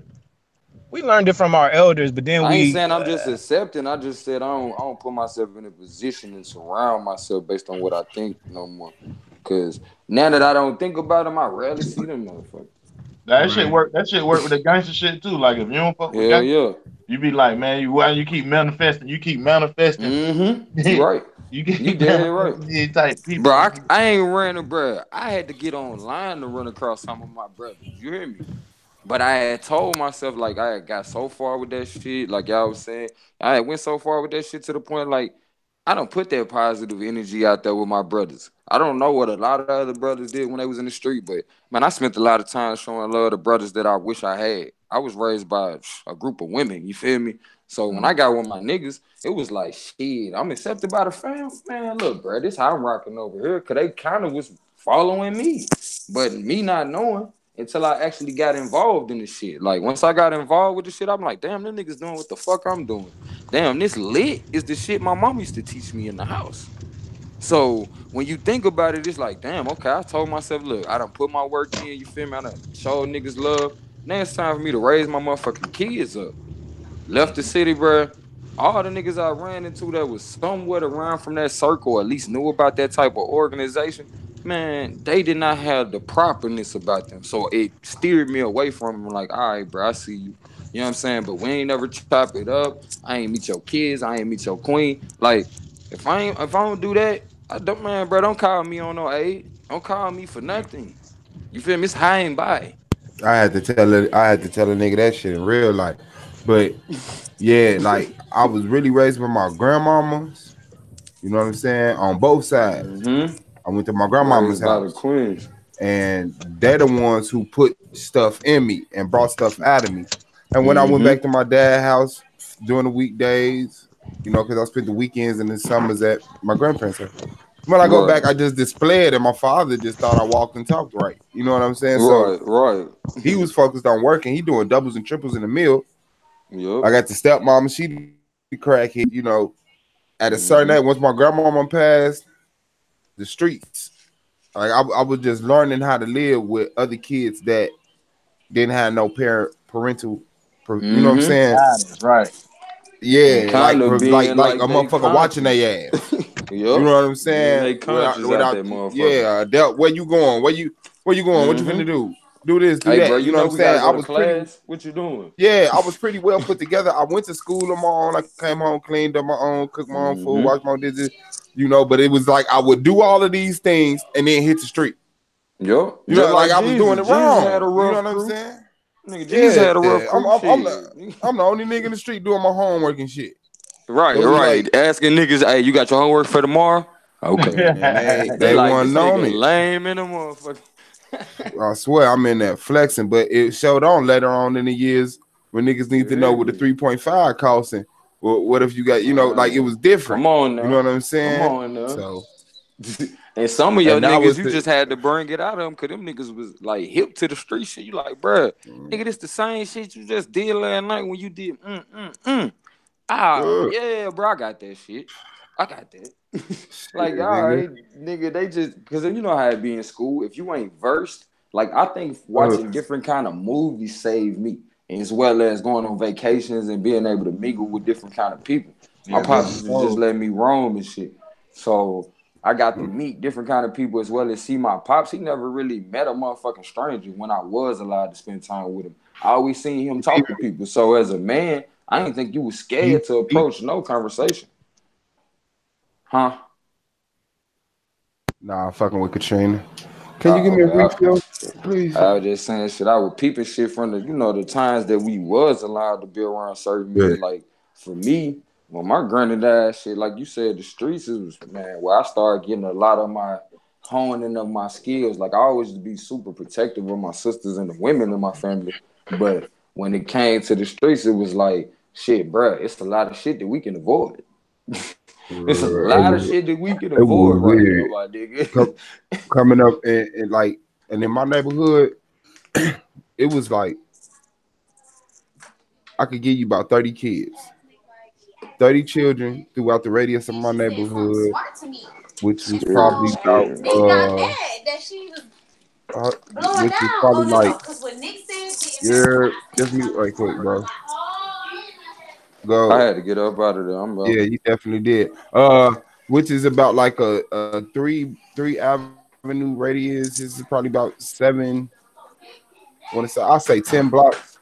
but it's like different parts. It was, you know, different kids. We all mess with each other in some way. Like some of them didn't mess with some of them, but it was like at the end of the day, man. So we really took what our parents gave us before they turned us off, you know, or felt we couldn't listen to them anymore. Whatever happened, individually came together, and you know, we put that shit to work. Yep. You know, it was just simple as that. And I'm looking at us, we're 13, 14, 15. You know what I'm saying? Like I know dudes that's been out there since they was 11. You know, and it ended up pretty rough for them. You know what I'm saying? Like the majority of dudes, like you grow up fast and you die quick. It's like you wind up having the motherfucking lifespan of a fucking fly when you got to jump out there so early. And I tell people all the time, if it wasn't for the fact that I had the opportunities to go to some of my cousins' neighborhoods, to the point when we got older and niggas started having like rivalry problems and shit like that, I didn't have those issues because niggas knew me from over there. Niggas knew me from coming over there in the summers and shit. So I always used to kind of be as like a go-between. Motherfucker be like, man, I fuck with Red. That's the reason why I ain't finna fuck your ass up, bro. Like, but if Red say he don't fuck with you, bro, I'ma holler at you tonight. Like, damn. Okay, I started noticing that. Then it got to the point my little cousins was like, man, I used to look up to Red. Like, and this is when I started calling myself trying to leave niggas alone. Like, niggas ain't paying me no attention. I keep trying to say niggas getting in trouble. You know what I'm saying? I'm like, I'm gonna leave this shit alone. But then when I heard my little cousins say, man, I used to look up to Red, man, but it sound like he don't care nothing about nobody no more. I'm like, man, you know what? Damn, my influence really matter. So I had to come back. And when I came back, shit, dang, you know how it be, bro. You always got this burden you got to carry. As much as you see people go hard for this information, as much as you see people go out their way to give you these conversations, that we could have these conversations to ourselves. But I know through us having these conversations, it's going to help other people. But when you see people go hard like this, it's because they got shit that they got to carry with that they can't change. Like, when I came back, it was too late. Nigga, the same day I came back or called myself coming back, my little cousin got murdered. So, soon as he got murdered, first thing came to my head, I'm like, man, bruh, you got to go. Because you know how this shit go. Nigga, they killed your blood. You done shot at niggas, done did all kind of shit for less. This your blood. They literally just took your big cousin's whole bloodline out the picture because he only had one child. So you know how much stuff run through your head to the point you like, bruh, for the sake of my children, I gotta go. And I can't come back. Not because the nigga told me I can't come back, but because I'm like, bruh, where I'm gonna go, if I was even in my city right now, it's not going to be good for me in the long run. It's not going to be good for my kids. And better yet, that's my cousin's best friend. But you know how it go, bro. You don't care nothing about none of that. As long as I keep my distance, I'm good. But I reach out to my people at all costs. I share whatever the fuck I learn, whatever I know, whatever's on my heart to give to my people because I couldn't save my little cousin, man. I told him, hey, bro, you think your daddy was a gangster. That's why you want to be out here doing that shit. But your daddy was born into this shit. And once he realized the error, or once he realized, hey, this shit ain't for me or conducive to me raising my seed, your daddy left this shit and didn't look back. So for you to turn around after he done passed away and try to be chasing what he was doing when he was born into this shit and didn't know the error, you like, it's like a spit in the face and you're not gonna last long. I hated I had to tell him that, but at least he knew the truth. And you know what? Like it's, I'm gonna drop this on y'all that I probably got to sit in for a few minutes. My phone at 5. But you know, a couple of days ago, like this dude that live in my area, got some money stolen from him. I had came home on Sunday and I was about to, watch the game or whatever. And he like, yo, Lonte, I'm like, what's up?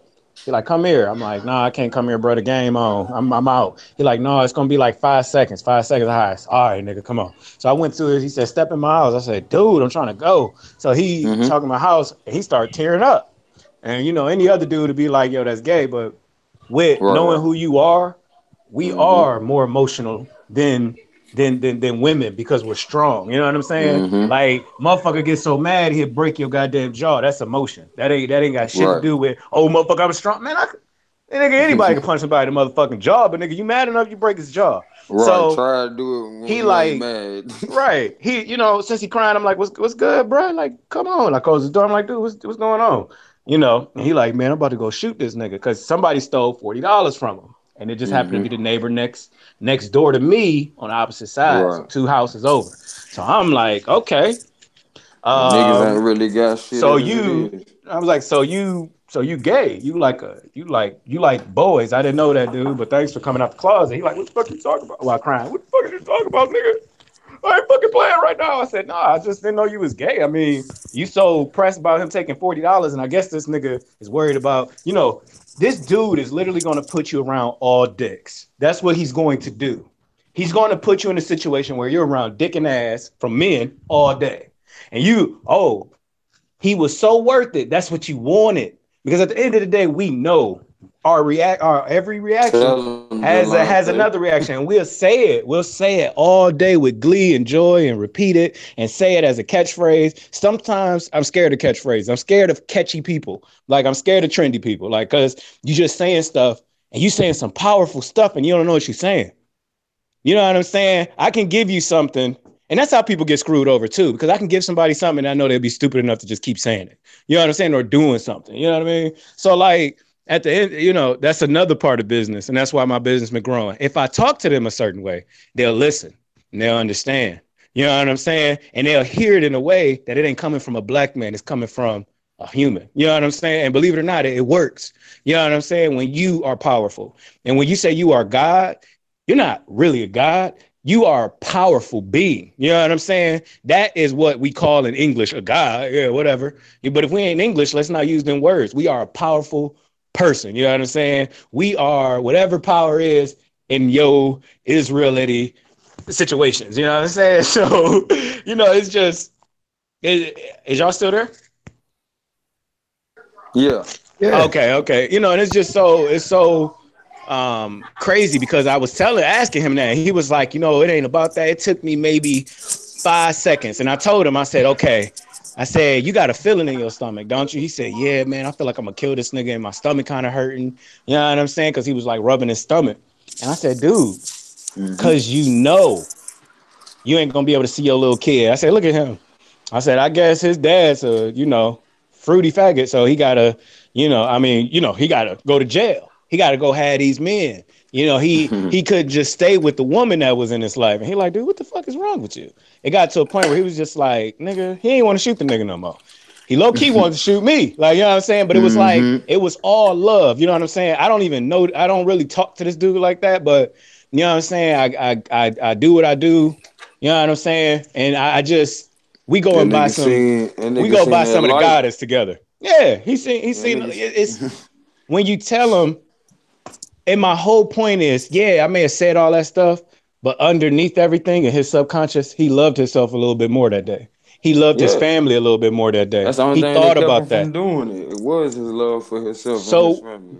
So when you see men out here fighting each other, we shouldn't even be egging that on, man. People like Charlemagne the God, those type of people that do that and move that way. That's the type of niggas from you that, you know, don't be so focused on the next man that you put yourself to the side. You know what I'm saying? You rather throw yourself away trying to goddamn it get a point across to this nigga. Cause he matter at some point. You finna be with nothing but niggas. You feel me? Like, bro, you tripping. And you know that's what I was thinking about when I said, man, I gotta go. When they killed my little cousin, I'm like, man, rest in peace for real. But I gotta go. If you show up in my motherfucking dreams, trust. I'ma handle that.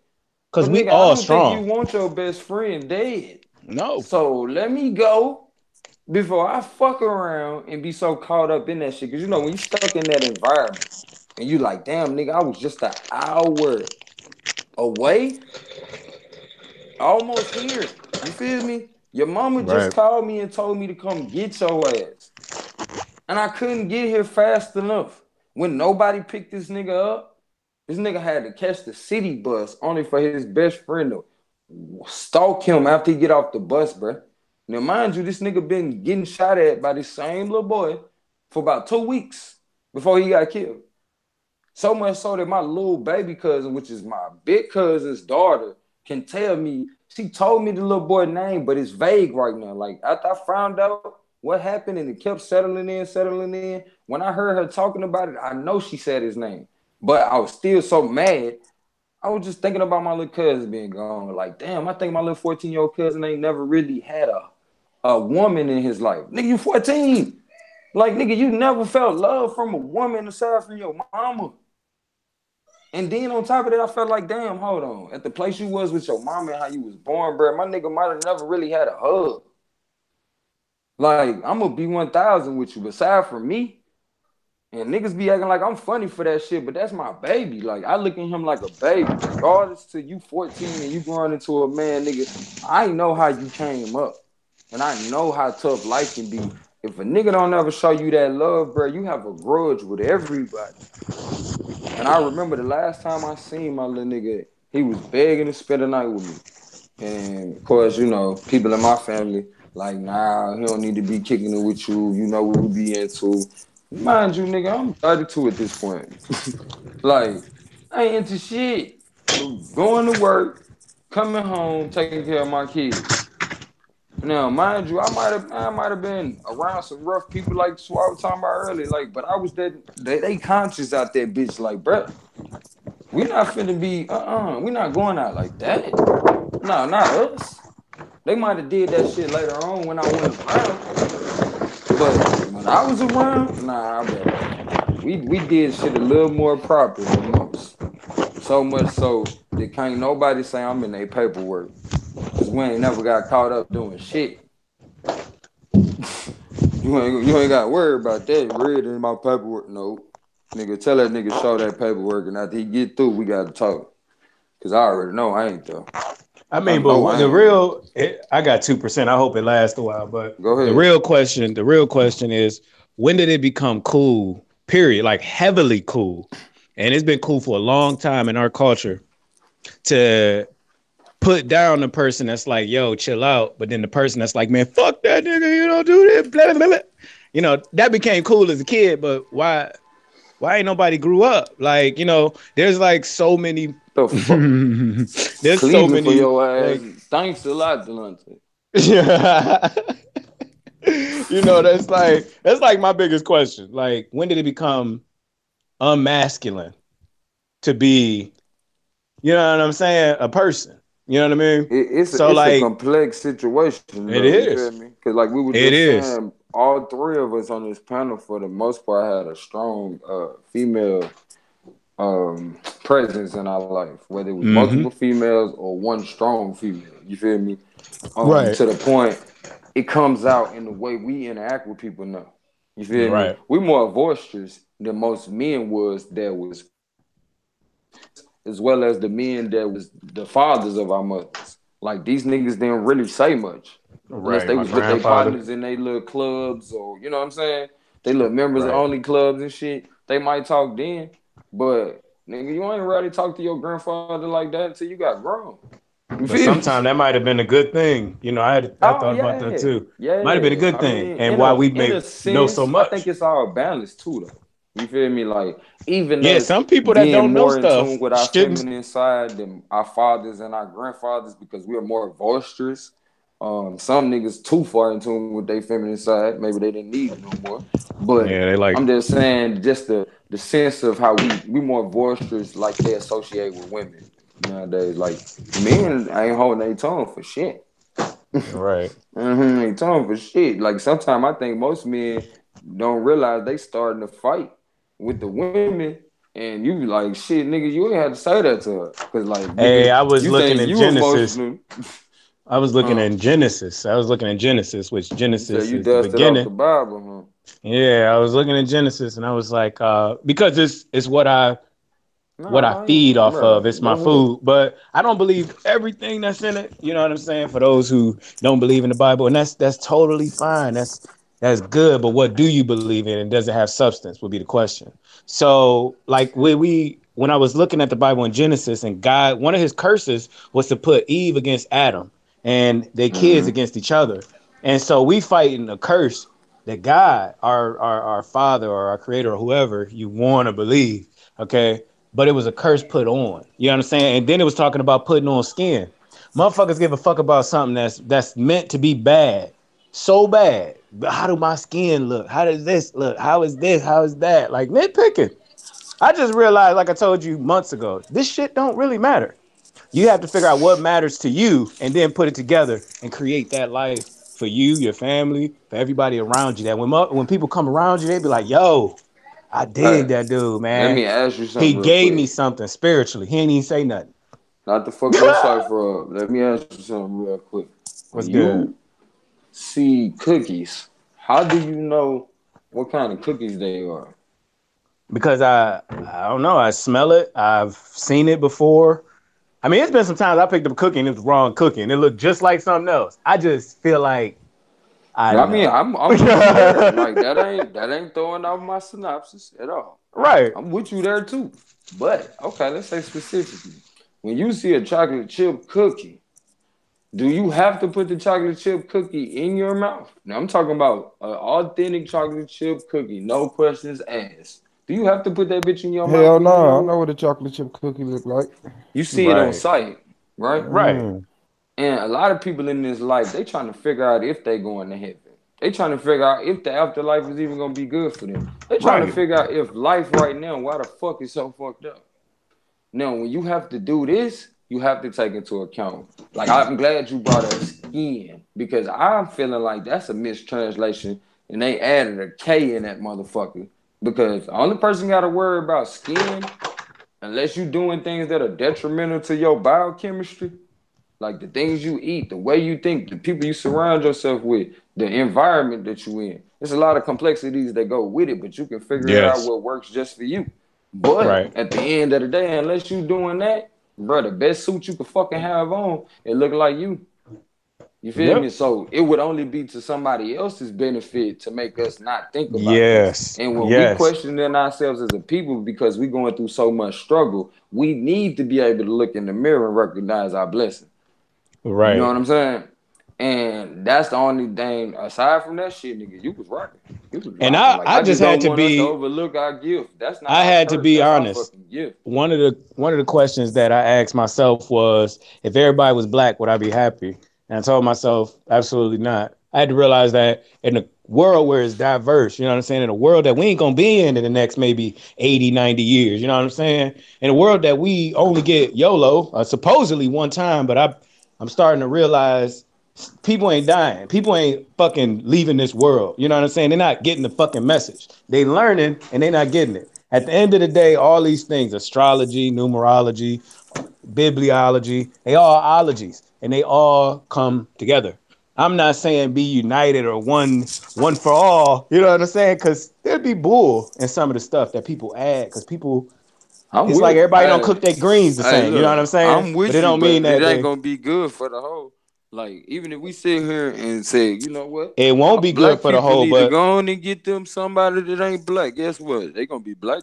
They going to be black next generation. I ain't worried about the whole. I'm worried about myself. At the end of the day, I don't really. I've been caring about people for. It's about us. Yeah, but I've been caring about people for so long, and when you care about people more than you care about your well-being, to the point where you start saying, "I ain't gonna learn," you know what I'm saying? I ain't gonna do certain things because it may offend somebody. How is that growth? You being stagnant. How is you creating growth for them? You can't. Right. You creating your own downfall, and then you're gonna say later on how niggas always trying to bring you down. But at the end of the day, you brought you down when you took your standard and said, "Oh, I'm gonna put it and fixate it according to how they may be able to digest it." Because in this world, this. Well, in 30 years, if you know, I live to see. I'll be 30 years. I'll be 50. You know what I mean? When I'm old as fuck. All right. You know what I'm saying? I'm not gonna be thinking about Quentin, who I was trying to impress you know what I'm saying, with my best, you know what I'm saying, words and say them in a really nice way, when honesty has always stopped stuff from happening. It's kicked people out of our lives, if you think about it, and y'all own lives. When you told someone the truth, sometimes they disappeared because they couldn't be truthful with you the whole time, and you done did something that they couldn't do, and now you done conquered the beast. You know what I'm saying? They can't come back. The test is over. It's done. Now you're gonna have a next one. People don't think about the next one. I'm winning. I done got all the information I can get, but no, like I said last time I was on here with you, keep learning. You know what I'm saying? Keep learning, because guess what? This is beta stage. You know what I'm saying? See, the thing about building is there is a finish, but there is never no finish. You even gonna be learning in the afterlife. You're not building, you're discovering. You know what I'm saying? You enhancing. You putting in add-ons. Because building it gets done. You know what I'm saying? But there's always a lot of add-ons. Ask PlayStation. You know what I'm saying? There's always something you can download. There's always something you can do. And if you run out of apps, there's an internet. So you can always add something on. Bro, I was tripping, nigga. Them motherfuckers. I looked at some artifacts. Like, I've been trying to get ready for this motherfucking debate I got coming up. But a lot of times when I'm doing that shit, I just like to try to hypnotize myself, put myself in that trance, you feel me? Just looking into the different cultures and shit. Man, why I ran across a motherfucking tambourine. And you gotta, I know you already doing it, but meditation comes before debate, you know? Man, you better know that shit. Because people, you know, they got spirits, and you gotta also go in it with it, because you going in it open. If you're going into a debate the right way, I'm trying to learn some shit, right? Yep. But I need to make sure that with me just sitting at your table with my no homo, with my mouth open, you know what I'm saying? I'm just sitting at your table ready to take in whatever you give. I also gotta watch, because I'm allergic to some shit. Some shit just don't, if I digest it, I may not react the same way. Not saying that your greens is bad, but I may not have the reaction that you might have, because you might have added some cayenne peppers, and I don't like peppers. You know what I'm saying? Words niggas be adding to the story. Yeah, adding to the story. I'm not saying adding to the story. They done came to a point in their life where they learned something. You know what I'm saying? They learned something that I haven't learned. Right though. This maybe not. In this specific example, they didn't learn the shit. Right? This motherfucker gonna come to me talking about the cosmology of motherfucking Egyptian cosmology is homo. Man, that shit had me fire hot, bro. That nigga threw me off my whole shit. I'm like, dude, man, for what? For what? If he feel that way, bruh, I'm like, maybe it's weird to him. Maybe homo to him mean weird. I say gay every time I mean. I don't say gay. I say homo if I mean weird. I mean, but you feel me? How he gonna say that's gay, but getting on your knees praying to a man ain't gay? Now, let's just do this, because they taking a cosmology, which is a story of a man or my father. If you're gonna say the religion, you got to say what they doing. Is it the man or their father? Down on my knees to my daddy. Nigga, you done asked your dad for stuff plenty of times. I said, Dad, can I have $5? Could I? I mean, you ain't got to be on your knees. It's compromising. You feel me? It's humbleness, though. It shows humility. So you saying you're not humility? You don't have no humbleness. He wasn't raising no beggar. Like, he ain't never want to see me in that state. Like, you feel me? If I ever had to panhandle, I definitely would not do that shit in front of my pops, because my nigga worked too hard for me to ever have to do that shit, and I know that's why he do that. You feel me? So. Nah, he ain't never put me in no compromising position like you going. You know what I'm saying? Like, if I ever even thought to do that shit, he would have told me to get up. But I can't think of a mind state as a child to where I ever felt like that was necessary. Like, I used to always think that getting on your knees to pray shit was weird. Like, and I also think it's even more weird when you can compare the cosmology of Egyptian cosmologists, though these are human beings, but it's not weird that a human gets on his knees to his father. Like, so I gotta be beneath you in order for you to see. That's too much. You're doing too much. I can humble myself by the way I speak to you, by not disrespecting you and recognizing you as my father. I don't have to get down on the fucking ground for my father. My father, like, sympathy. I'm gonna have sympathy for you because you humbled yourself. And I'm gonna be like, dang, you ain't gotta be doing all that. I'm sorry that you even felt that way. You see what I'm saying? But I don't want your sympathy. I'd rather you give me what's due to me because I gave you something. You feel me? It's a service or something. You feel me? Even exchange ain't no robbery. But you not finna make me beg you for a goddamn thing. And like I said, I don't think that was, that's something that my father or any black man would want to do to their sons because you essentially break their spirits. If I could beg my father, I would have no problem begging anybody else. You know what I'm saying? That's just something to think about. And that's some shit. I ain't gonna lie to you. Now that I'm saying that shit out loud, I need to make sure that never happens with my son. If my son ever thinks to beg me, I'm going to clear that up. Like, son, you don't have to beg for nothing. Like, you be a man, you earn what you get. You know what I'm saying? You sharpen your skills and you trade off. But ain't none of that begging shit gonna fly, cuz. I appreciate you coming through, big bro. Man, you already know, God. We in the building, man. Goldmine Tree Tribe TV definitely representing. Appreciate you having me on, man. As always, shit. We back. We gonna build a little more further, you know what I'm saying? We gonna get this shit back rolling, get the people back. You know what I'm saying? Having something to look forward to, just real conversation, man. We ain't got to be stuck to no denomination or no organization to talk about this black struggle. And this shit don't stop. That's the thing about the struggle. You feel me? People be thinking we going to get to a place that it's going to be just an epiphany. Even if we make it back to where Kemet was, it's still going to be a struggle to maintain because we know we can fall again. See what I'm saying? So, that being said, like, family, learn to, find strength in your struggle. Find a sense of pride in your ability to figure out all this shit that's been thrown at you. Because obviously you done made it through the shit. You hear now.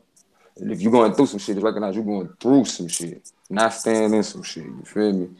We got to keep it moving. Got too much to be pursuing. I mean, what is you doing? You ain't doing something. You better get up, get out, and get something.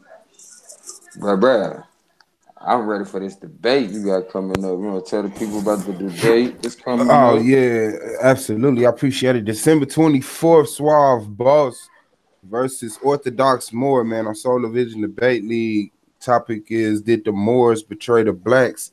I said they did. He said they didn't. So come through on the 24th, 9 o'clock, and see the evidence presented.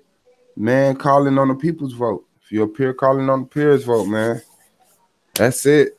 That's the only debate I got scheduled. Then I got one more that I can have after that. Other than that, what's up? Hell yeah, family. If y'all ain't checked out Solar Vision Debate League, definitely go through there and check it out. That's gonna be the platform. My good brother gonna be on. That's where it's gonna be. Y'all need to be there. Make sure. I get Brad back on here one more time before the debate. Maybe he might want to share a little bit so y'all can get, a little bit of appetizer. Because I know a lot of people they ain't hip to this new format of debating. You feel me? Most people, they only done seen the great debaters. They ain't never really seen, you know what I'm saying? Seen debating from the aspect that we taking this year from. I just want y'all to know it's not going to be your normal, boring ass debate. Promise. The shit gonna keep you captivated. And you gonna hear some shit you never heard before. You feel me? Because I done been debating motherfuckers and been like, damn, I ain't heard that shit. And motherfuckers done told me, Klein came out and was like, damn, I ain't know there was a distinction in the dynasties. You know what I'm saying? When Kemet was ruling and when Egypt took over, you feel me? No, I didn't know not too many people knew that. I ain't gonna lie and say that I've been knowing that shit forever. I learned that from a brother in the conscious community myself. If his name slips me right now, but I will say more than likely somebody from the Armored Rock Squad. More than likely. Shout out to the Armored Rock Squad doing that research. Man, I'm supposed to get Chief Holiday on here, bro. I'm waiting to see what the people say because bro read it. You know I told you last time I'm supposed to get T-Duck on here to talk about that Mason shit. And I feel like it's more imperative that I do it now, given, the loss of a good friend of mine that was a Mason. I really want to hear T-Dex's perspective on it.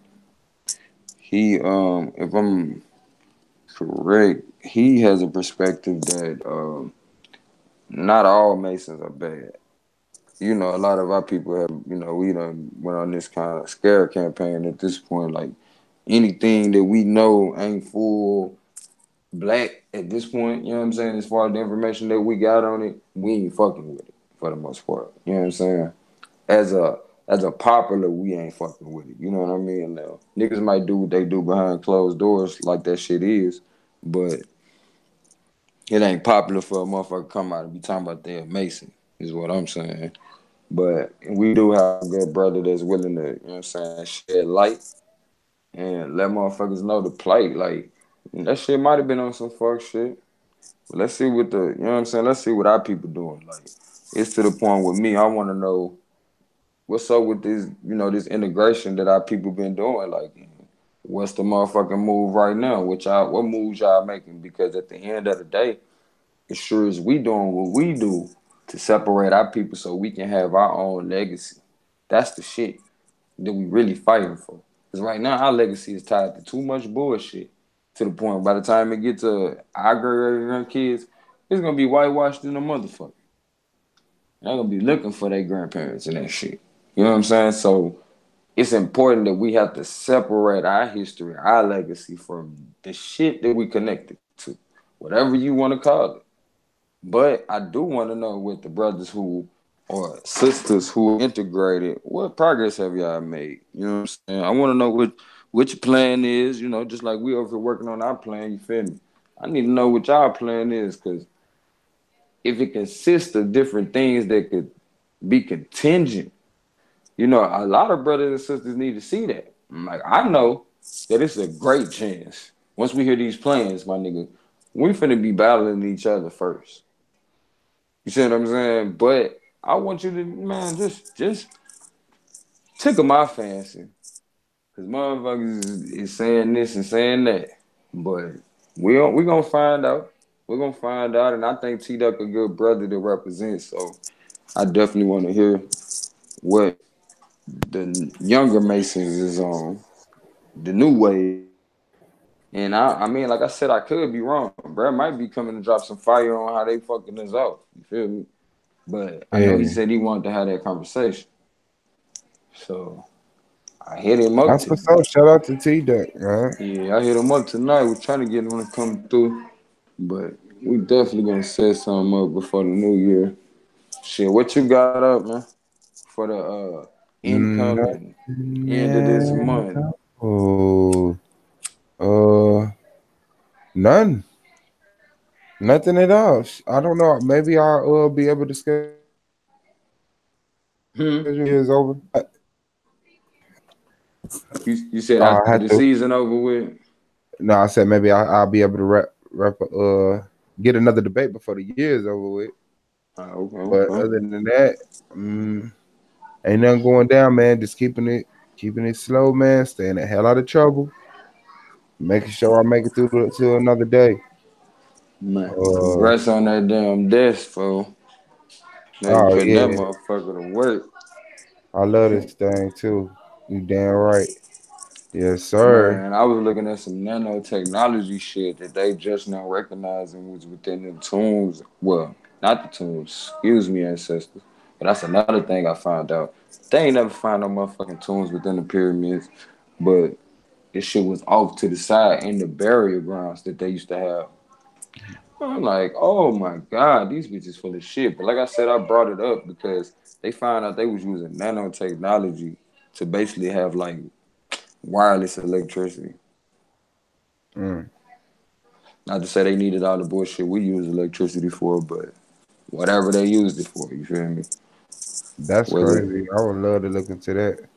Oh yeah, I got some pictures of like they showing the sewage, how they had the shit set up.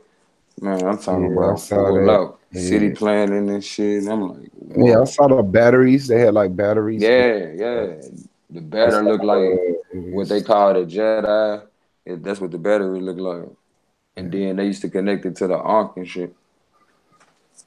I'm like, nigga, these motherfuckers was the truth. And then you seen that little shit that looked like a staff, but it looked like it got an animal head at the end of it. I think that's like a conduit, like something they used to manipulate the energies, move the electricity because it was metal. I like shit. That shit remind me of the shit the farmers used to find water and shit. The motherfuckers would be out there in the field with these little wires or this metal in their hand, and it's in an L-like shape. And depending on how that motherfucker fidget, you know which direction to go. Sometimes you might mess around and find oil or some shit, but a lot of times that's what they looking for. But me myself, I'd be looking for some water. Some of that good old spring water, nigga. Fresh from the land. Like from the earth's breast. I'm telling you, on my granddaddy land, nigga, I be trying to tell that nigga, like, bro, I need you to start bottling that shit, send it to me. Like, I noticed the difference as soon as the nigga left. Started drinking other water. I was like, shit. I'm like, damn, that motherfucking spring really is the truth. Yes, I'm live. Where your phone at? Phone tripping. Yeah, your phone's super tripping. Today is a tripping day. Mm-hmm. It's definitely a tripping day, nigga. You know, I had to get off the motherfucking live earlier, right? Yeah. Man, these bitch ass niggas, boy. These bitch ass niggas, boy. You know, that's why I tell my people, bro, you go hard, you do what you do for your family. Don't ever tell me you doing that shit because you trying to appease your motherfucking boss. So I'm at work, you feel me, chillaxing, doing what I do. But I got ways of shit comes to me. You know what I'm saying? Even when I don't want to know, because I don't have an idea what the fuck is up the pipe. So sometimes I don't want to know, but I overhear shit. So I'm overhearing some conversation at work, and my friends is like, so what's up with our shift bid? And I'm like, shift bid? What? All right, I'm going to keep it chill, so I can hear some more. He like, I'll text you. And I'm thinking that ain't got shit to do with me, because as you see, I wasn't in the conversation. And nobody say, hey, we need to talk to you too. None of that. But yet and still, I get a text that my shift changed. A shift bid means everybody gets the opportunity to bid on what shift they want. With me not being part of the conversation, ain't that clear sign of a violation, my nigga? Hell yeah. And a motherfucker changed my whole shift to the point, bruh, nigga, I'm going to be at work majority of the day. 10 to 7. Like, nigga, when the fuck I'm going to have a life? You think you just pushed it back an hour? That shit don't mean nothing to a nigga. No, you got me fucked up. That shit do mean something. 10 to 7, okay, that mean I'll get home about 7:30. I'll settle in probably maybe 8. It's gonna take me about 10, 20 minutes to walk to the house. You feel me? My kids go down at 8. Yeah. I won't see my kids at all. They're gonna be going to sleep. You know what I'm saying? Nah, so you like, gotta bet you gotta. Yeah, that's jiggy. I mean, that's fucked up. And then y'all like you gotta wake up 5, 6, 7 to see them. Come on now. And then I'm disturbing their peace at that point because they supposed to, you know, be up at like 7 and go to, you know, some of the younger ones, they go to daycare. So shit, they be gone, don't get back to about 5. But the daycare, like, it's like a motherfucking, you would think motherfuckers clone the people in our family and put them together as one family with this motherfucker. Like, and that's crazy. You see your pops 3 hours a day.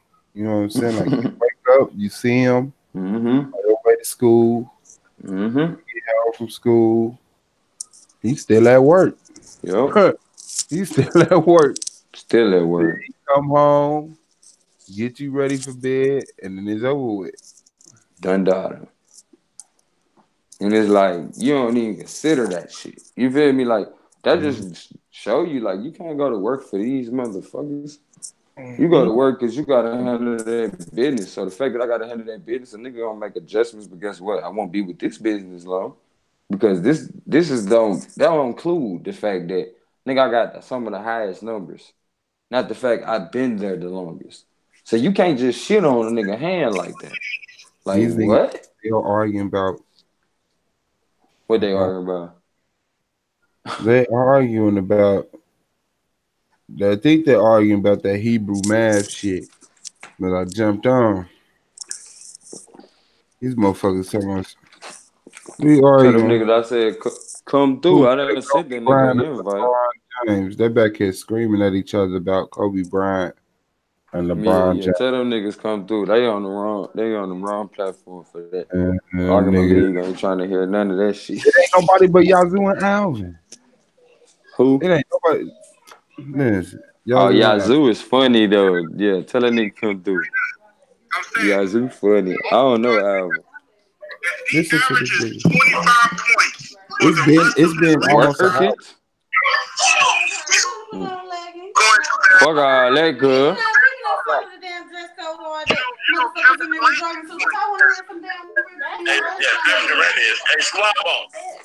She right. What up, big bro? Me and Alvin does this all day, every day. I'm over here telling Goldman. I said, bro, it's been almost an hour. Tell them niggas come through, bruh. We do this all the time. Hell no, we over here live on Goldman Tree Trap. We'll agree with the doctrine, but when it comes to basketball, he's Tell them we gonna use the audio though. We agree with the doctrine, but when it comes to sports, he a Muslim to me. He's foul. He's foul. But when it comes to the basketball thing, we don't agree. Oh no. Who team Kobe? Because we both in Chicago. I would be labeled a heretic if I said anybody was the greatest over Michael Jordan. It's like, you can't. Oh man. You know that. You have no choice but to say Michael Jordan is the greatest of all time. Facts. He did too much for y'all. Or North Carolina. Yep. You can't say anybody is better than Michael Jordan. Or New York. The guys in New York can't say them differently. Yeah, they can. They can say, what that boy name was. Man, that nigga was I mean, he was born in New York, right? But he wasn't. They still claim him. You know, Jay-Z. Now they finna get into where he was born at. Right. That nigga was born in Brooklyn, though, nigga.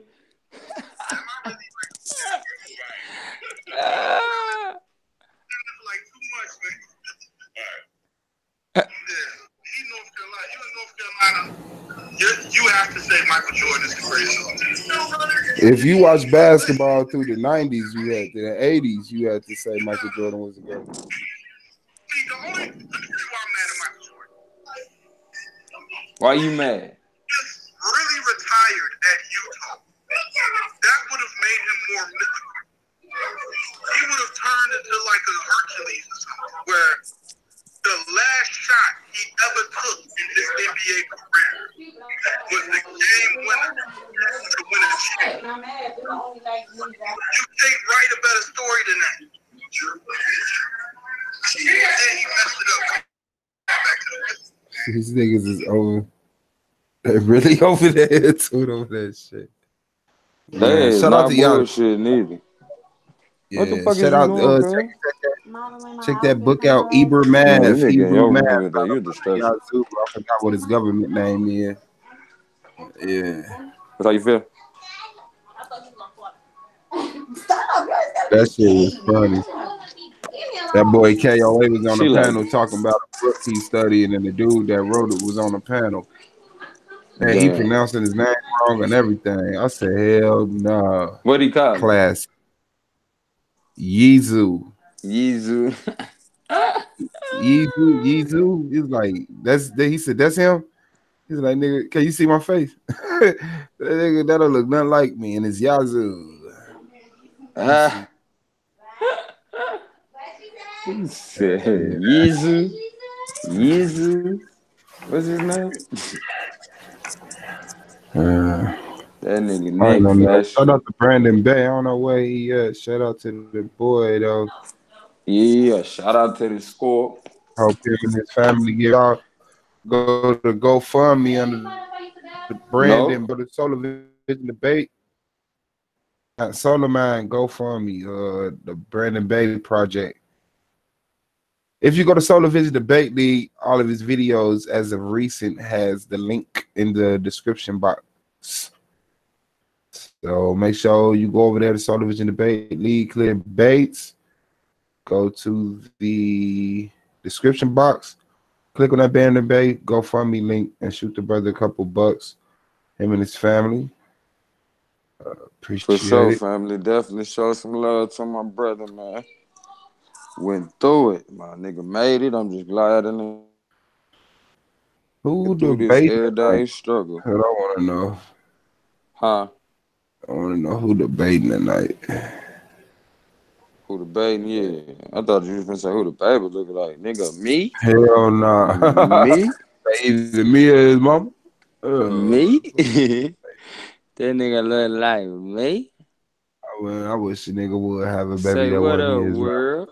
Say what up? I do that shit, though. If I was with a chick, you feel me? And I was crazy about it, nigga. I be telling nigga quick, that's my baby, nigga. That's my baby. Get up. Run. Trying to run.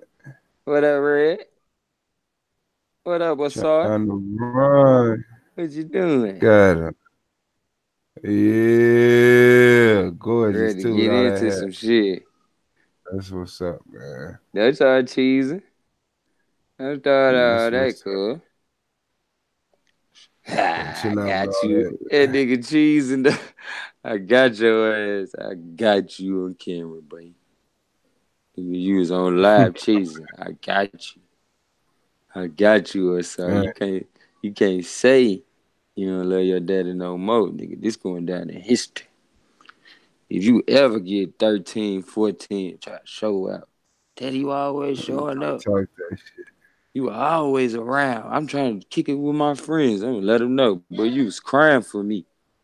I had to put you on live for insurance. So you couldn't even try to front, cuz. That nigga mad. Don't get mad, bro. Don't get mad. Mama coming back, okay? See you in a minute. I'll put you a movie on. You want to watch some Swahili? I've been trying to get this nigga to watch these little Swahili videos. He be sitting there kicking and watching that shit, but I see how he started talking. Today is the 20th, Thursday. Yeah. Is Yeshua Jesus. Is Yeshua Jesus. Jesus is Gideon Yisrael versus Azaria Nathan. Now make sure y'all go over this. Maybe check that out. That's what's up. And then actually tomorrow we got Flex Christ teachings between So Real and Gorilla Hebrew. Y'all make sure y'all go over there, check that out. Then we got Amayan versus Weeda on his return back on the 22nd. Who is the Messiah said to come? David or Jesus? Then we got Anonymous Hebrew versus EMAC. Are the Negroites? You know he. Then we have a double header that same. Should people still support the church outside the cube versus Minister Howell? God damn it. Then on the 24th, once again, did the Moors betray black people? The Orthodox Moor versus Suave Boss. Solo vision debate literally coming up. That's a body. Make sure y'all stop through. That's a body. That is a premeditated That's body. A motherfucking body, bro. Facts. 100 clips. 100 clips. Coming with 100 PowerPoint clips on his ass. I swear. He gonna have to redefine who the blacks in and who the Moors is. Fuck right. You better know that.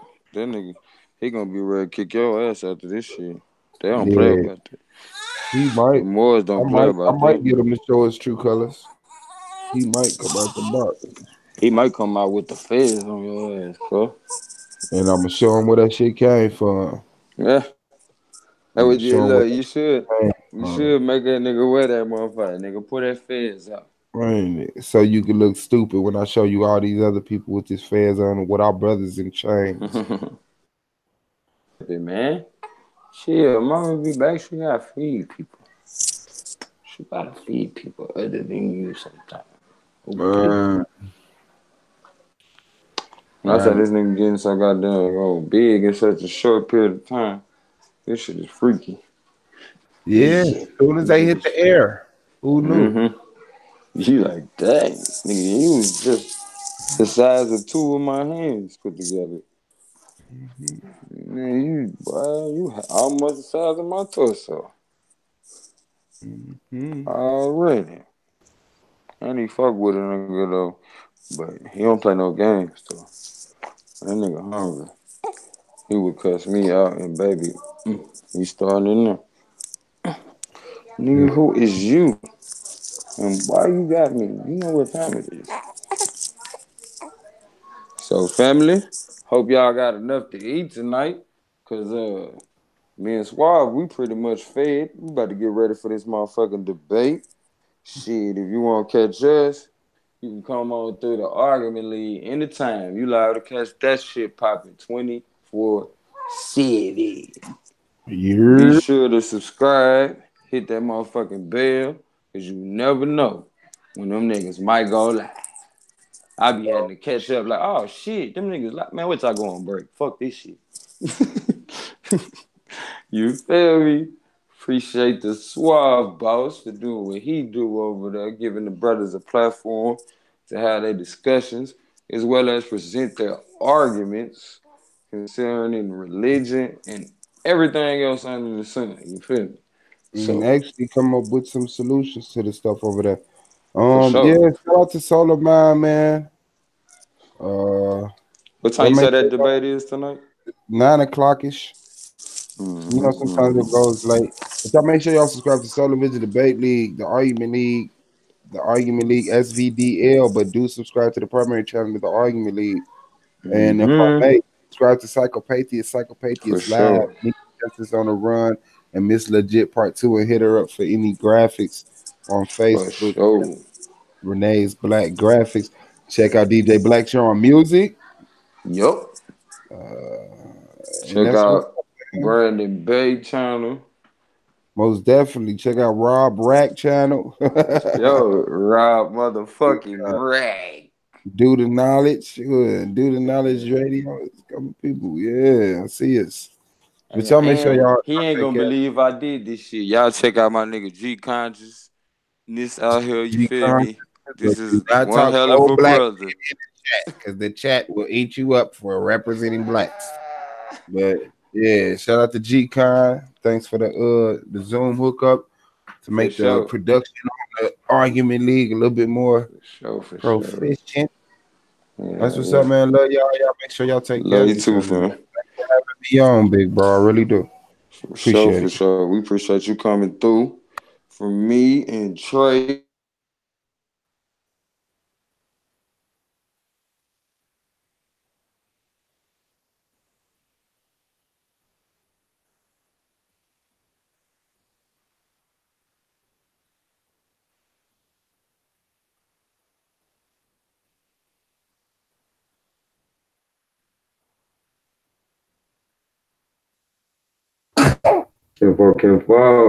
Let me see what they talking about.